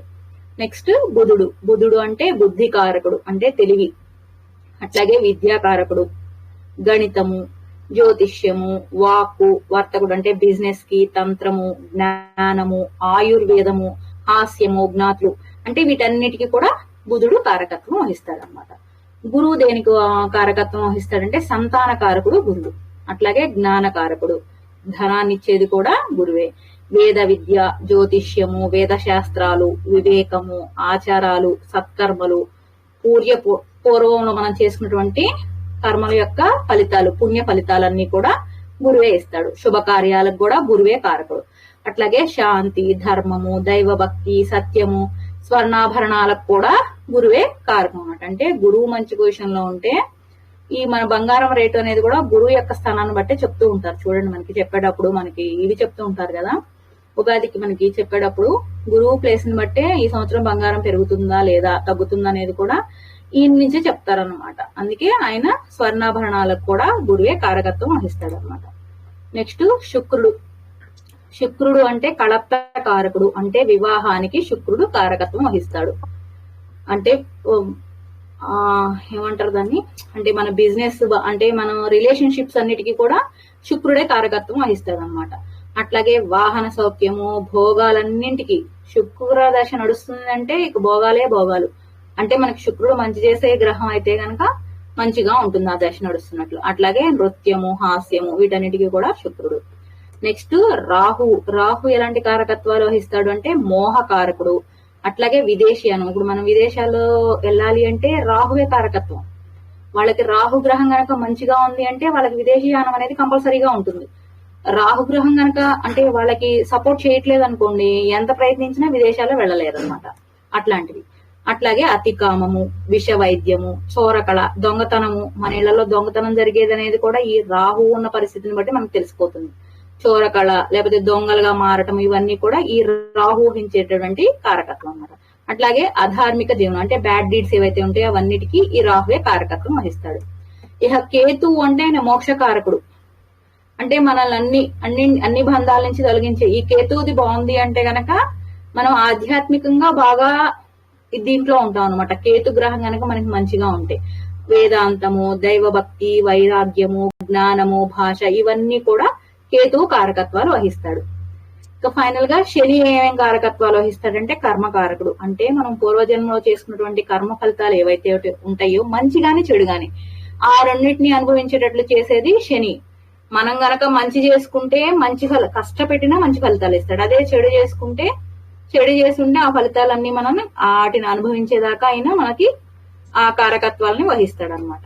అంటే ఆయన కర్మకారకుడు. అట్లాగే ఆయుర్దాయం అంటే మన ఆయుష్ ఎలా ఉంటుంది, మృత్యువు, అధర్మము, మనకి దుఃఖం కూడా, దుఃఖాలకు కూడా ఈయనే శనే కారకత్వం వహిస్తాడు అనమాట. అట్లాగే బంధనము, రోగము, మన యొక్క దుష్ప్రవర్తన, శిక్షణ లేక శిక్ష. మనకి శిక్షణ ఇచ్చేది ఆయనే, శిక్షించేది కూడా ఆయనే. మనకి ఆయన శిక్షిస్తేనే మన లైన్ గా వస్తాం అనమాట. అంటే శిక్షణలోకి వచ్చేస్తాం, ఒక క్రమశిక్షణలోకి వస్తాం అనమాట. దానికి కూడా ఈయనే శనే కారకత్వం వహిస్తాడు. అట్లాగే పాపము, నరకము, వైరాగ్యము, ఇవన్నీ కూడా గ్రహ కారకత్వాలండి. ముందు చెప్పుకున్నవన్నీనేమో భావకారకత్వాలు, ఇవన్నీ కూడా గ్రహ కారకత్వాలు. ఓకేనా అండి, అర్థమైందా? నాకు అర్థమైనంత వరకు చెప్పాను, నాకు తెలిసినంత వరకే చెప్పాను. మేడం చాలా చూసారా మేడం? ఏంటమ్మా చెప్పారు. అది మీరే క్రియేట్ చేశారు. అబ్బా చాలా భలే ఉందండి. అంటే ఈజీగా గుర్తుండటం కోసం చెప్తూ ఉంటారు కదా, నాకు నచ్చింది. అందుకని మీకు కూడా ఎవరికైనా అంటే వినంగానే మనకు గుర్తొస్తుంది కదా, అందుకని చెప్పాను మీకు అది. అవును మ్యామ్, నాకు కొంచెం చెప్పరా మ్యామ్? మీకు ఎప్పుడు ఖాళీ అయితే సండే ఏమైనా ఖాళీ టైం చెప్పండి. నేను ఆ టైం దేనికో చెప్పండి మీరు, సత్యనాథ్ గారు మీరు దేనికో చెప్పండి, నేను చెప్తాను మీకు. అదే ఇప్పుడు ఈ లగ్నాలు అవి కొంచెం కట్టడం నాకు కట్టడం కాదు, మీకు కాదు సత్యనాథ్ గారు, ఒక్కసారి నేను చెప్పేదేనండి. మీరు ముందు ఏం చేస్తారంటే పేపర్ పెన్ను పెట్టండి. పేపర్ పెన్ను పెట్టి ఒక లగ్నం వెయ్యాలి అనుకోండి. మీరు లగ్నం వేయాలంటే ఏమేం కావాలి ఆ డీటెయిల్స్ అన్ని నోట్ చేయండి. నేను ఇచ్చిన స్క్రీన్ మీద స్టెప్స్ ఉన్నాయి కదా, స్టెప్ బై స్టెప్ వెయ్యండి. మీకు ఏ స్టెప్ దగ్గర అయితే డౌట్ వస్తుందో ఆ స్టెప్ దగ్గర నాకు అది ఫోటో తీసి పెట్టండి. మేడం నాకు ఇక్కడ డౌట్ ఉంది, ఇక్కడ ఏం చేయాలి అని నేను మీకు మెసేజ్ చేస్తాను. ఓకేనా? అంటే నేను చెప్పితే మీకు రాదండి, మీరు వేస్తేనే వస్తుంది. నేను అందుకే ఇన్నిసార్లు చెప్పడం ప్రాబ్లం కాదు. అదే వెయ్యడానికి అన్న చాలా ప్రయత్నం వెయ్యండి, మీరు వెయ్యండి. మీకు స్టెప్ 1, స్టెప్ 2 మీకు ఈ రోజు కూడా నేను ప్రతి స్టెప్ ఎక్స్ప్లెయిన్ చేశాను. ఇంకొకటి కూడా తీసుకున్నాను. ఇప్పుడు నేను ప్రతి నెలలో ఒక లగ్నం తీసుకుని వెయ్యొచ్చు, కానీ నాకు ఆ స్క్రీన్ షాట్స్ చేయాలంటే చాలా టైం పడుతుంది. అందుకే మీకు నోట్ తో వేపిస్తున్నాను నేను మీకు. మీరు ఒకటి వెయ్యండి, మీకు డౌట్ వస్తే అడగండి. నేను డౌట్ వస్తే నేను చెప్పను అంటే కదా మీకు. మీరు పేపర్ మీద వేసి నేను ఇక్కడ దాకా వేసానండి, నాకు ఇక్కడ నుంచి డౌట్ ఉంది అని మీరు అడగండి, నేను మీకు పెడతాను మెసేజ్. ఓకేనా? ఇప్పుడు విడిగా మీరు ఫోన్ చేసినా నేను చెప్పేది అదే, క్లాస్ లో చెప్పినా కూడా అదే కదా. చెప్తే రావది, వేస్తే వస్తుంది. నేను చెప్పేది అది మీకు. ఓకే అండి, మరి ఇంకా క్లోజ్ చేస్తున్నామా? దీంతో మనకి ఏమైపోయినాయి, ఎన్ని స్టెప్స్ అయిపోయినాయి అండి? మనం ముందు స్క్రీన్ లోకి ఒక్కసారి మ్యామ్ చాలా బాగా జరిగింది మ్యామ్ క్లాస్, వెరీ ప్రొడక్టివ్. మనము ముందు ఎన్ని స్టెప్స్ అనుకున్నాం? మొత్తం 10 స్టెప్స్ అనుకున్నాం కదా. వాటిలో 4 స్టెప్స్ కంప్లీట్ అయిపోయినాయి. అంటే మనము సూర్యుడి నుంచి తీసుకునేవన్నీ కంప్లీట్ అయిపోయినాయి. ఇక నెక్స్ట్ చంద్రుడి నుంచి వేసేది. ఇక్కడ నుంచి థియరీ చాలా తక్కువ ఉంటదండి, చాలా వరకు క్యాలిక్యులేషన్ అదంతా కూడా మీ దీని మీద డిపెండ్ అయి ఉంటది. మీరు క్యాలిక్యులేషన్ చేసే దాన్ని బట్టి ఉంటది అనమాట. అంటే ఎక్కువగా నిమిషాలని, అంటే గంటలని నిమిషాల్లోకి మార్చుకోవడం, మళ్ళీ రోజుల్ని నెలల్లోకి, నెలల్ని రోజుల్లోకి, సంవత్సరాలని రోజుల్లోకి, ఈ క్యాలిక్యులేషన్ ఎక్కువ ఉంటుంది. ఎందుకంటే ఇక్కడే ఎక్కువ తప్పులు పోతుంది మనకి. చిన్న చిన్న క్యాలిక్యులేషన్స్ లోనే మనకి ఎక్కువ ఇది వస్తుంటుంది. నెక్స్ట్ పార్ట్ మొత్తం క్యాలిక్యులేషన్. అందుకని చాలా వరకు అందరూ ఎక్కువ క్యాలిక్యులేషన్ చేయడానికి ట్రై చేయండి. అంటే గంటల్ని నిమిషాల్లోకి మార్చడము ఎట్లా అనేది. అట్లాగే ఇన్ని గంటల నుంచి ఇన్ని గంటలు, అంటే ఈ రోజు ఉదయం మీరు 10 గంటల 30 నిమిషాలకు పుట్టారనుకోండి, ఆ నక్షత్రము తర్వాత రోజు సపోజ్ 9 గంటల 21 నిమిషం వరకే ఉందనుకోండి, ఈ రెండింటి మధ్య ఎంత టైం ఉంది ఆ క్యాలిక్యులేషన్ చేయడం, అది మీరు ప్రాక్టీస్ చేసుకోండి. టైం క్యాలిక్యులేషన్ అనేది ప్రాక్టీస్ చేయండి, అప్పుడు మీకు ఆ క్యాలిక్యులేషన్ అనేది బాగా ఈజీ అయిపోతుంది. ఈ 4 పార్ట్స్ అయిపోయినాయి చూడండి.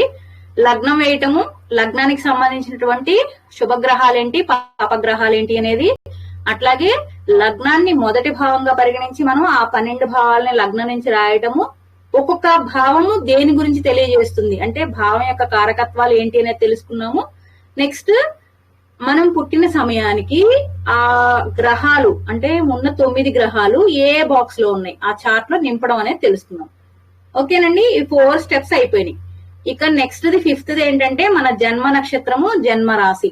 అంటే మనం పుట్టినప్పుడు ఏ నక్షత్రం ఉంది, ఆ నక్షత్రము ఏ రాశిలోకి వస్తుంది, అదేంటిది చంద్రుడి పొజిషన్ ఆధారంగా తీసుకుంటాం. ఈ ఫస్ట్ 4 స్టెప్స్ అనేవి మనము సూర్యుడి పొజిషన్ ఆధారంగా తీసుకున్నాం. నెక్స్ట్ వచ్చేసి చంద్రుడి పొజిషన్ ఆధారంగా తీసుకుంటాం. కనుక్కొని ఏం చేస్తాము మనము మొత్తం, అంటే ఆ నక్షత్రం ఎంత సమయం ఉంది, అట్లాగే ఒక్కొక్క నక్షత్రం అంటే ఎన్ని పాదాలు ఉంటాయి అనుకున్నాం మనం, 4 పాదాలు ఉన్నాయి అనుకున్నాం కదా. ఏ పాదంలో పుట్టాము, ఆ జరిగిపోయిన పాదాలను బట్టి ఎంత టైం అనేది అయిపోయింది, ఇంకా ఎంత టైం మిగిలింది, ఆ మిగిలిన టైము ఏ దశ నడుస్తుంది, ఇవన్నీ ఇక్కడి నుంచి వస్తాయి అనమాట స్టెప్స్. అవి మీకు చెప్తాలండి నెక్స్ట్ క్లాస్ నుంచి. ఇక చంద్రుడిదేనండి. ఇంకా లగ్నం ఏదైనా డౌట్ ఉంది అంటే ఒకసారి ప్రీవియస్ క్లాసెస్ చూడండి. ఇప్పటికే మనం 4-5 క్లాసెస్ చెప్పుకున్నాము. అంటే అర్థమైన వాళ్ళకి బోర్ కొట్టొచ్చండి, కాకపోతే క్లాస్ లో అందరూ ఒకలా ఉండరు కదా. కొంతమందికి తొందరగా అర్థమవుతుంది, కొంతమందికి లేట్ గా అర్థమవుతుంది. అందుకే రెండోసారి కూడా వాళ్ళు చెప్పాను ఒకవేళ ఏమన్నా అర్థమవుతుందేమోనని. ఇంకా ఎవరికైనా డౌట్ ఉంటే మీరు పేపర్ మీద వెయ్యండి, ఫోన్ లో చెప్పడం కాదండి, మీరు పేపర్ మీద వెయ్యండి. ఎన్ని లగ్నాలు వేస్తే ఏముంది, ఇప్పుడు ఇందాక మనం వేసాము ఆ లగ్నం కరెక్టా కాదా అని మీకు ఆన్లైన్ లో చూపించాను కదా. ఇంకా ఆన్లైన్ లో ఎవరికైనా చూడటం తెలియట్లేదండి? ఎవరికైనా ఆన్లైన్ లో చూడటం తెలియట్లేదు అంటే చెప్పండి, ఒకసారి నేను చూపిస్తాను స్క్రీన్ మీద. చిన్న డౌట్ మేడం, ఇవాళ నైట్ 12 కానీ 12 దాటినారంటే ఏ రోజు తీసుకుంటాం మేడం పుట్టిన డేట్ అనేది? ఇవాళ తీసుకుంటామా, రేపు తీసుకుంటాం? ఒకటండి, ఆన్లైన్ లోనేమో మరి సిస్టమ్ కి తెలియదు కదా, ఆన్లైన్ లోనేమో మీకు తర్వాత రోజు వచ్చేస్తుంది. కానీ జ్యోతిష్ శాస్త్ర ప్రకారం సూర్యోదయం ఏదైతే ఉంటుందో సూర్యోదయం తోటే ఆ రోజు స్టార్ట్. సూర్యోదయం ముందంతా ముందు రోజు కింద లెక్క మనకి. అందుకే రాసేటప్పుడు చూడండి, మీరు ఆన్లైన్ లో కొడితేనేమో మనం ఇచ్చిన అంటే 12 తర్వాత నెక్స్ట్ తీసుకుంటుంది. అవును మేడం, అదే ఇప్పుడు సేమ్ అంటే మా ఇంట్లో మామూలుగా ఒకళ్ళు తీసుకుంటే అది ఏ రోజు ఆన్లైన్ లో కొడితేనేమో నెక్స్ట్ డే చూపిస్తుంది. మామూలుగా మనం జ్యోతిష్ ఇలా చూస్తేనేమో ఈ రోజు తీసుకుంటాం కదా మేడం, అది డౌట్, అందుకని అడిగాను మేడం. అంతేనండి, అదేం లేదు, మీరు చూసుకుంటే తెలిసిపోయింది. ఓకే 12 వచ్చింది కాబట్టి వాళ్ళు అలా తీసుకున్నారు, సూర్యోదయంకి ముందే ఉంది కాబట్టి ముందు రోజు తీసుకోవాలి అనుకో. అంటే మనకి జ్యోతిష్యుల దగ్గరికి వెళ్ళినప్పుడు వాళ్ళు సూర్యోదయం ముందుంటే ముందు రోజుదే వేస్తారండి, సూర్యోదయం తర్వాత ఉంటేనే ఆ రోజు వేస్తారు. చూడండి మీరు వాళ్ళైనా కూడా. కాకపోతే సిస్టమ్ కి తెలియదు కదా ఏంటి అనేది, వాళ్ళ క్యాలిక్యులేషన్ కోసం అది 12 దాటితే నెక్స్ట్ డే తీసేసుకుంటుంది అంతే. Okay madam. మన టైం బట్టి తెలిసిపోతుందండి. అది సిస్టమ్ లో వచ్చే టైంకి ఓకే సిస్టమ్ టైం కాబట్టి అది రెండో రోజు తీసుకుంది, మనం ముందే పుట్టాం కాబట్టి మనం ఈ రోజు కింద లెక్క అనుకోండి మీరు అంతే. ఓకే మేడం, అర్థమైంది. ఓకేనా? బర్త్డే ఏ రోజు చేసుకోవాలండి? మీకు ఏ రోజు మంచిది అనిపిస్తే ఆ రోజు చేసుకోండి. దానికి స్పెసిఫిక్ ఏమి ఇదేం లేదు. ఏంటిదండి కృష్ణ చెప్పండి అమ్మా. ఇది ఇప్పుడు మీరు మేష లగ్నము ఇన్ని గంటలకు ఉంది, కర్కాటక లగ్నము ఇంత గంటలు ఉంది అని అన్నారు కదా, అట్లా రోజు ఒక్క రోజులోనే ఇట్లా టైమింగ్స్ మారిపోతాయా? లగ్న టైమింగ్స్ మారిపోతాయి కదండి. అదే నేను అది కన్ఫ్యూజ్ అయిపోతా ఉంది, అందరికీ అది కన్ఫ్యూజ్ అయిపోతా ఉంది. రాధికా 2 hours ఉంటది కదా ఒక్కొక్క లగ్నం, అదే కదా మనం అట్లా ఇప్పుడు సూర్యుడు పుట్టినది 544కి, సూర్యోదయం 5:44 అంటాం కదా మనము. అప్పుడు 2 hours మనము యాడ్ చేసుకునేస్తామా అని అట్లా అనిపించి అది తప్పు క్యాలిక్యులేషన్ అయిపోతా ఉంది. యాక్చువల్ గా 2 hours అండి, కానీ 2 hours అనేది ఉండదు లగ్నం అనేది. ఆ లగ్న ప్రమాణాలు అనేది ప్లేసెస్ కి మారిపోతాయి. అది అట్లే కాదు, మళ్ళీ ఇంకా కూడా ఇప్పుడు ఒక లగ్నం అయిపోయినాక ఇప్పుడు కర్కాట లగ్నం అయిపోయింది, మళ్ళా సింహ లగ్నం వచ్చింది అనుకోండి, ఆ సింహ లగ్నం కూడా మళ్ళీ ఇంకా మనకు నిమిషాలు హెచ్చు తక్కువ వస్తా ఉంది కదా, కొంచెం లైట్ గా డిఫరెన్స్ ఉంటుందండి. ఎందుకంటే మనకి కరెక్ట్ గా గ్రహాల పొజిషన్ అనేది మనం చూడలేం కదా డైరెక్ట్ గా. అదే అది మనకు తెలీదు, అది చూసుకుంటే మనకు కరెక్ట్ గా వేసేది వస్తుంది. అవునవును. ఎఫ్మరీస్ అని సిద్ధాంతం దగ్గర ఉంటాయండి, కోష్టకాలు ఎఫ్మరీస్ అని ఉంటాయి. వాళ్ళ దగ్గర ఏంటంటే ఆ రోజు ఆ గ్రహాల యొక్క పొజిషన్ ఎగ్జాక్ట్ గా ఏముంటది అనేది వాళ్ళ దగ్గర ఉంటాయి డీటెయిల్స్. అందుకే వాళ్ళు ఆ బుక్స్ అంత కరెక్ట్ గా అంటే నోట్ చేసి పెడతారు. మళ్ళీ దాంట్లో చాలా డిఫరెన్సెస్ ఉంటాయి చూడండి, ఒక్కొక్కళ్ళ బుక్ కి మీకు నిమిషాలు తేడా వస్తుంటాయి మళ్ళీ. అవును అదే. కానీ ఇప్పుడు ఇప్పుడు సత్యలత గారు చెప్పినట్ల మాకు నెట్ లోకి పోయేది అవన్నీ తెలియదు కాబట్టి మీరు చెప్పేది మేము కరెక్ట్ గా అర్థం చేసుకుంటా ఉన్నాము. కానీ అదే అవి వేయాలంటే బట్టి నెట్ లోకి పోయి మనకు కరెక్ట్ గా వేసుకోవాలా కదా. అవసరం లేదండి, ఒక్క నిమిషం. మీరు ఎందుకు పంచాంగాలు మన దగ్గర దొరకవు కదా, ఒక్కొక్క పంచాంగం ఉంటుంది కదా. పంచాంగంలో కూడా ఫుల్ అన్ని ఉండవండి, ఉంటదా? పంచాంగంలో అన్ని ఉంటాయి. ఒక్క నిమిషం మీరు ఏ ఏరియాలో ఉంటున్నారో అక్కడ పంచాంగం తీసుకోవాలట మేడం అలా చెప్పి. అదే ఆ పంచాంగం ఇప్పుడు టీటీడీ పంచాంగం అనుకోండి, టీటీ పంచాంగంలో మనకు మీరు ప్లేస్ బట్టి అక్కడ పంచాంగకర్త తీసుకోవాలి.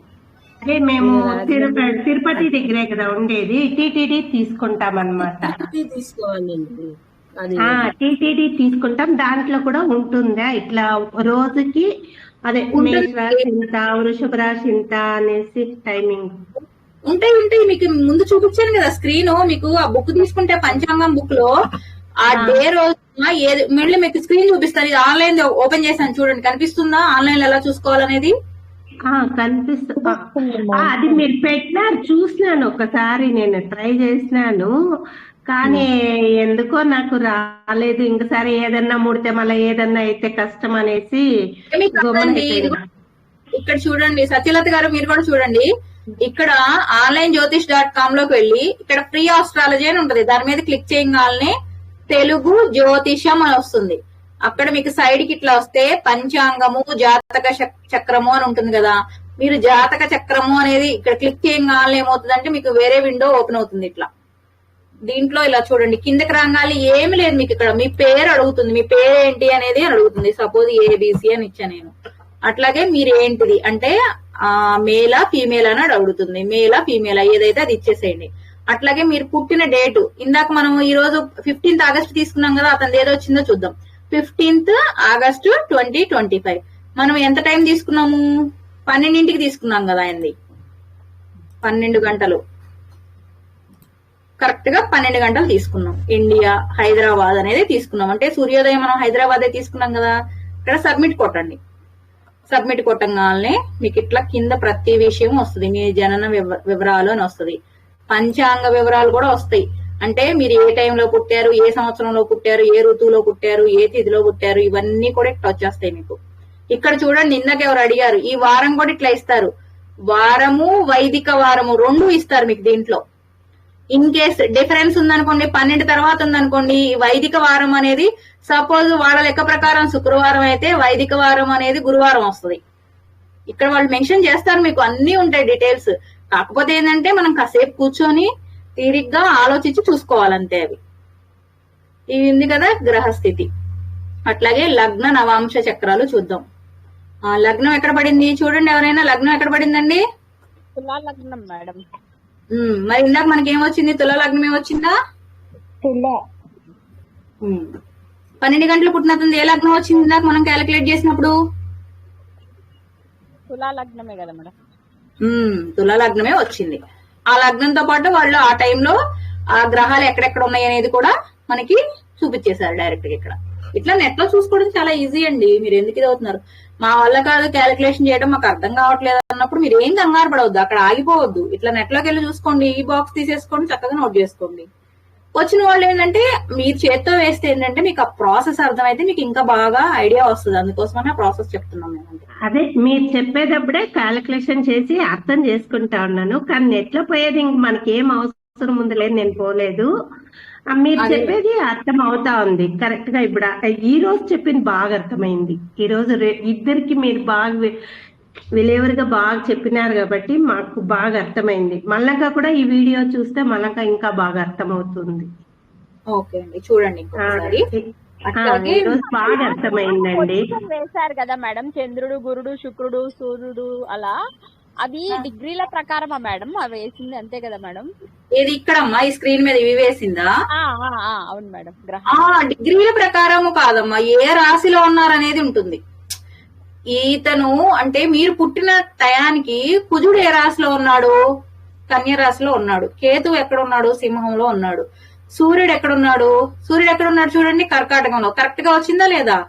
సూర్యుడు ఏ రాశిలో ఉన్నాడు అనుకున్నాం? ఆగస్టు 15కి కర్కాటక రాశిలోనే కదా సూర్యుడు. అట్లాగే బుధుడు కూడా ఆ టైంకి కర్కాటకంలో ఉన్నాడు. గురువు దేంట్లో ఉన్నాడు? మిథునంలో ఉన్నాడు. శుక్రుడు కూడా మిథునంలో ఉన్నాడు. చంద్రుడు వచ్చేసి మేషంలో ఉన్నాడు. శని వచ్చేసి దేంట్లో ఉన్నాడు? మీనంలో ఉన్నాడు. రాహు వచ్చేసి కుంభంలో ఉన్నాడు. మీకు చూడండి జనరల్ గా అంటే మీకు ఒకసారి అది పంచాంగం బుక్ కూడా చూపిస్తాను. రెగ్యులర్ గా మారేది 2 రోజులకు ఒకసారి మారేది చంద్రుడు అండి. నెలకు ఒకసారి మారే వాళ్ళందరూ ఎవరంటే సూర్యుడు, బుధుడు, శుక్రుడు. 45 రోజులకు ఒకసారి మారేది కుజుడు. ఇక రాహు 18 సంవత్సరాలు, కేతు 18 సంవత్సరాలు, శని అయితే 20 సంవత్సరాలు, గురువు అయితే సంవత్సరానికి ఒకసారి మారుతారు. సో ఆ సంవత్సరం పుట్టిన వాళ్ళందరికీ గురువు ఇదే పొజిషన్ లో ఉంటాడు. ఏ రోజునైతే గురువు మారాడో ఆ రోజు నుంచి మళ్ళీ వచ్చే సంవత్సరం వరకు. శని అయితే అసలు 20 సంవత్సరాలు, అంటే ఏ రోజైతే ఈ బాక్స్ లోకి వచ్చాడో ఆ 20 సంవత్సరాల్లో పుట్టిన వాళ్ళందరికీ కూడా ఆయన ఇదే బాక్స్ లో ఉంటాడు. శని ఎన్ని సంవత్సరాలండి? నేను 20 అంటున్నాను, మీరు ఎవరు చెప్పట్లేదు. 12 ఒక రాశిలో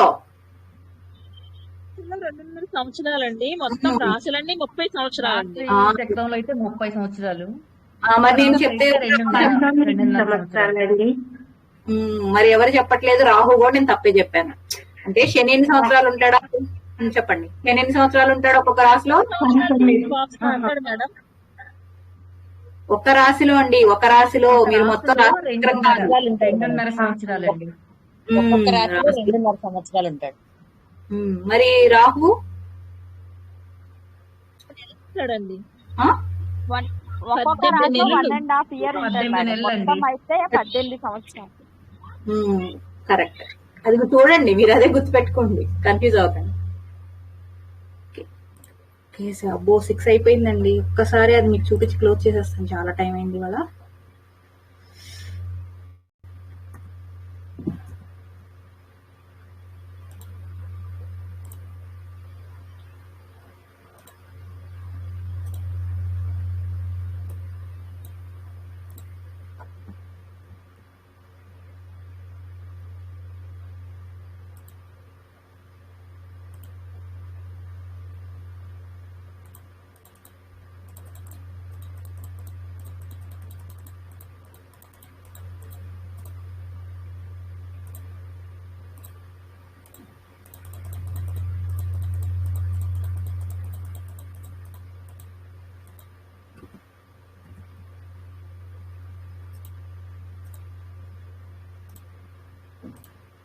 స్క్రీన్ కనిపిస్తుందండి మీకు?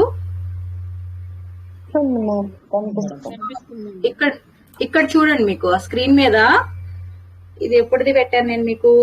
జూన్ 8 నుంచి జూన్ 25 వరకు లగ్నాలు ఎలా ఉంటాయి అనేది మీకు బుక్ లో ఎలా ఉంటాయి మీకు ఇక్కడ ఇస్తారు చూడండి. తేదీ అంటే జూన్ 8వ తారీఖున 5:57 వరకు వృషభ లగ్నం ఉంటుంది. 5:57 నుంచి 8 గంటల 9 నిమిషాల వరకు మిథున లగ్నం ఉంటుంది. 8 గంటల 9 నిమిషాల నుంచి 10 గంటల 21 వరకు కర్కాటక లగ్నం ఉంటుంది. 10 గంటల 21 నుంచి 12:28 వరకు సింహం. ఇట్లా మీకు లగ్నాలన్నీ ఇస్తారండి. ఆ రోజులో ఉన్న లగ్నాలన్నీ మీకు ఇలా ఇస్తారు. మీకు క్యాలిక్యులేషన్ అర్థం కాకపోతే ఈ బుక్ ఉందనుకోండి, ఈ బుక్ తీసి ఆ పుట్టిన అతని యొక్క టైం చూసుకొని ఈ టైంలో ఎక్కడ వస్తుందో చూసుకోండి. అది ఆ లగ్నమే అతనిది. ఈజీ కదా అది మీరు చూసుకోవడం. క్యాలిక్యులేషన్ రాని వాళ్ళకి ఇది ఈజీ. మీరు ఆన్లైన్ లో కూడా అవసరం లేదు. మీ దగ్గర ఈ పంచాంగం బుక్ ఉంటే దాంట్లో ఉంటాయి. ఓకేనండి, అర్థమైందమ్మా? ఎవరో అడిగారు ఓకే అండి. అట్లయితే చూసుకోవచ్చు, మీరు బుక్ లో చూసుకోవచ్చు, ఆన్లైన్ లో చూసుకోవచ్చు. లేదు మా చేత్తో వేసుకుంటే మాకు ఇంకా హ్యాపీ అంటే మీరు చేత్తో వేసుకోండి. అది కరెక్టా లేదా అనేది తెలియాలంటే మీరు బుక్ చూసి తెలుసుకోవచ్చు, లేకపోతే ఆన్లైన్ లో కూడా చెక్ చేసుకోవచ్చు. చిన్న చిన్న అంటే 1 నిమిషము 2 నిమిషాలు అలా తేడాలు ఉంటాయి అంతే. మీకు పెద్ద డిఫరెన్సెస్ కూడా ఉండవు. అంటే వీక్లీకి వన్స్ ఎవరైనా ఇట్లా ప్రాక్టీస్ క్లాస్ పెడితే బాగుంటదేమో, మామూలుగా ఎవరైనా వచ్చిన వాళ్ళు. అదేనండి, అది మీరు మీకే చెప్పారు కదా, లాస్ట్ క్లాస్ లో కూడా చెప్పాను నేను మీకు. నేను కళ్యాణిరావు గారికి మెసేజ్ పెట్టాను మేడం, అసలు వస్తారా అని. వీక్లీకి వన్స్ చాలు మ్యామ్, ఎక్కువ వస్తారులే. వీక్లీకి వన్స్ ఏదైనా మేడం కి కళ్యాణి మ్యామ్ బాగానే చెప్తున్నట్టున్నారు కదా. లేదు, నేను ఆవిడ అడిగానండి ఎవరన్నా పెట్టుకుందామా ఏ టైం కన్నా అంటే ఓకే అన్నారు, కానీ టైం చెప్పలేదండి. మరి మీరందరూ ఒక గ్రూప్ చేసుకొని మీరు డిస్కస్ చేసుకొని పెట్టుకోండి. ఎందుకంటే మీ అంటే ఇప్పుడు నేర్చుకుంటున్నారు కదా, మీరందరూ మీరు చేసుకుంటుంటే ఏదైనా డౌట్స్ ఉంటే మీరే క్లారిఫై చేసుకోవచ్చు. ఓకేనా? ఓకే అండి. సర్వే భవంతు సుఖినః, సర్వే సంతు నిరామయాః, సర్వే భద్రాణి పశ్యంతు, మా కశ్చిద్ దుఃఖభాగ్ భవేత్. ఓం శాంతి శాంతి శాంతి. జై శ్రీకృష్ణ అండి అందరికి. కళ్యాణి మ్యామ్ వచ్చారు. కళ్యాణి గారు చెప్పండి. వీక్లీకి వన్స్ ఒకసారి ప్రాక్టీస్ క్లాస్ పెట్టొచ్చు కదా మ్యామ్ మీరు?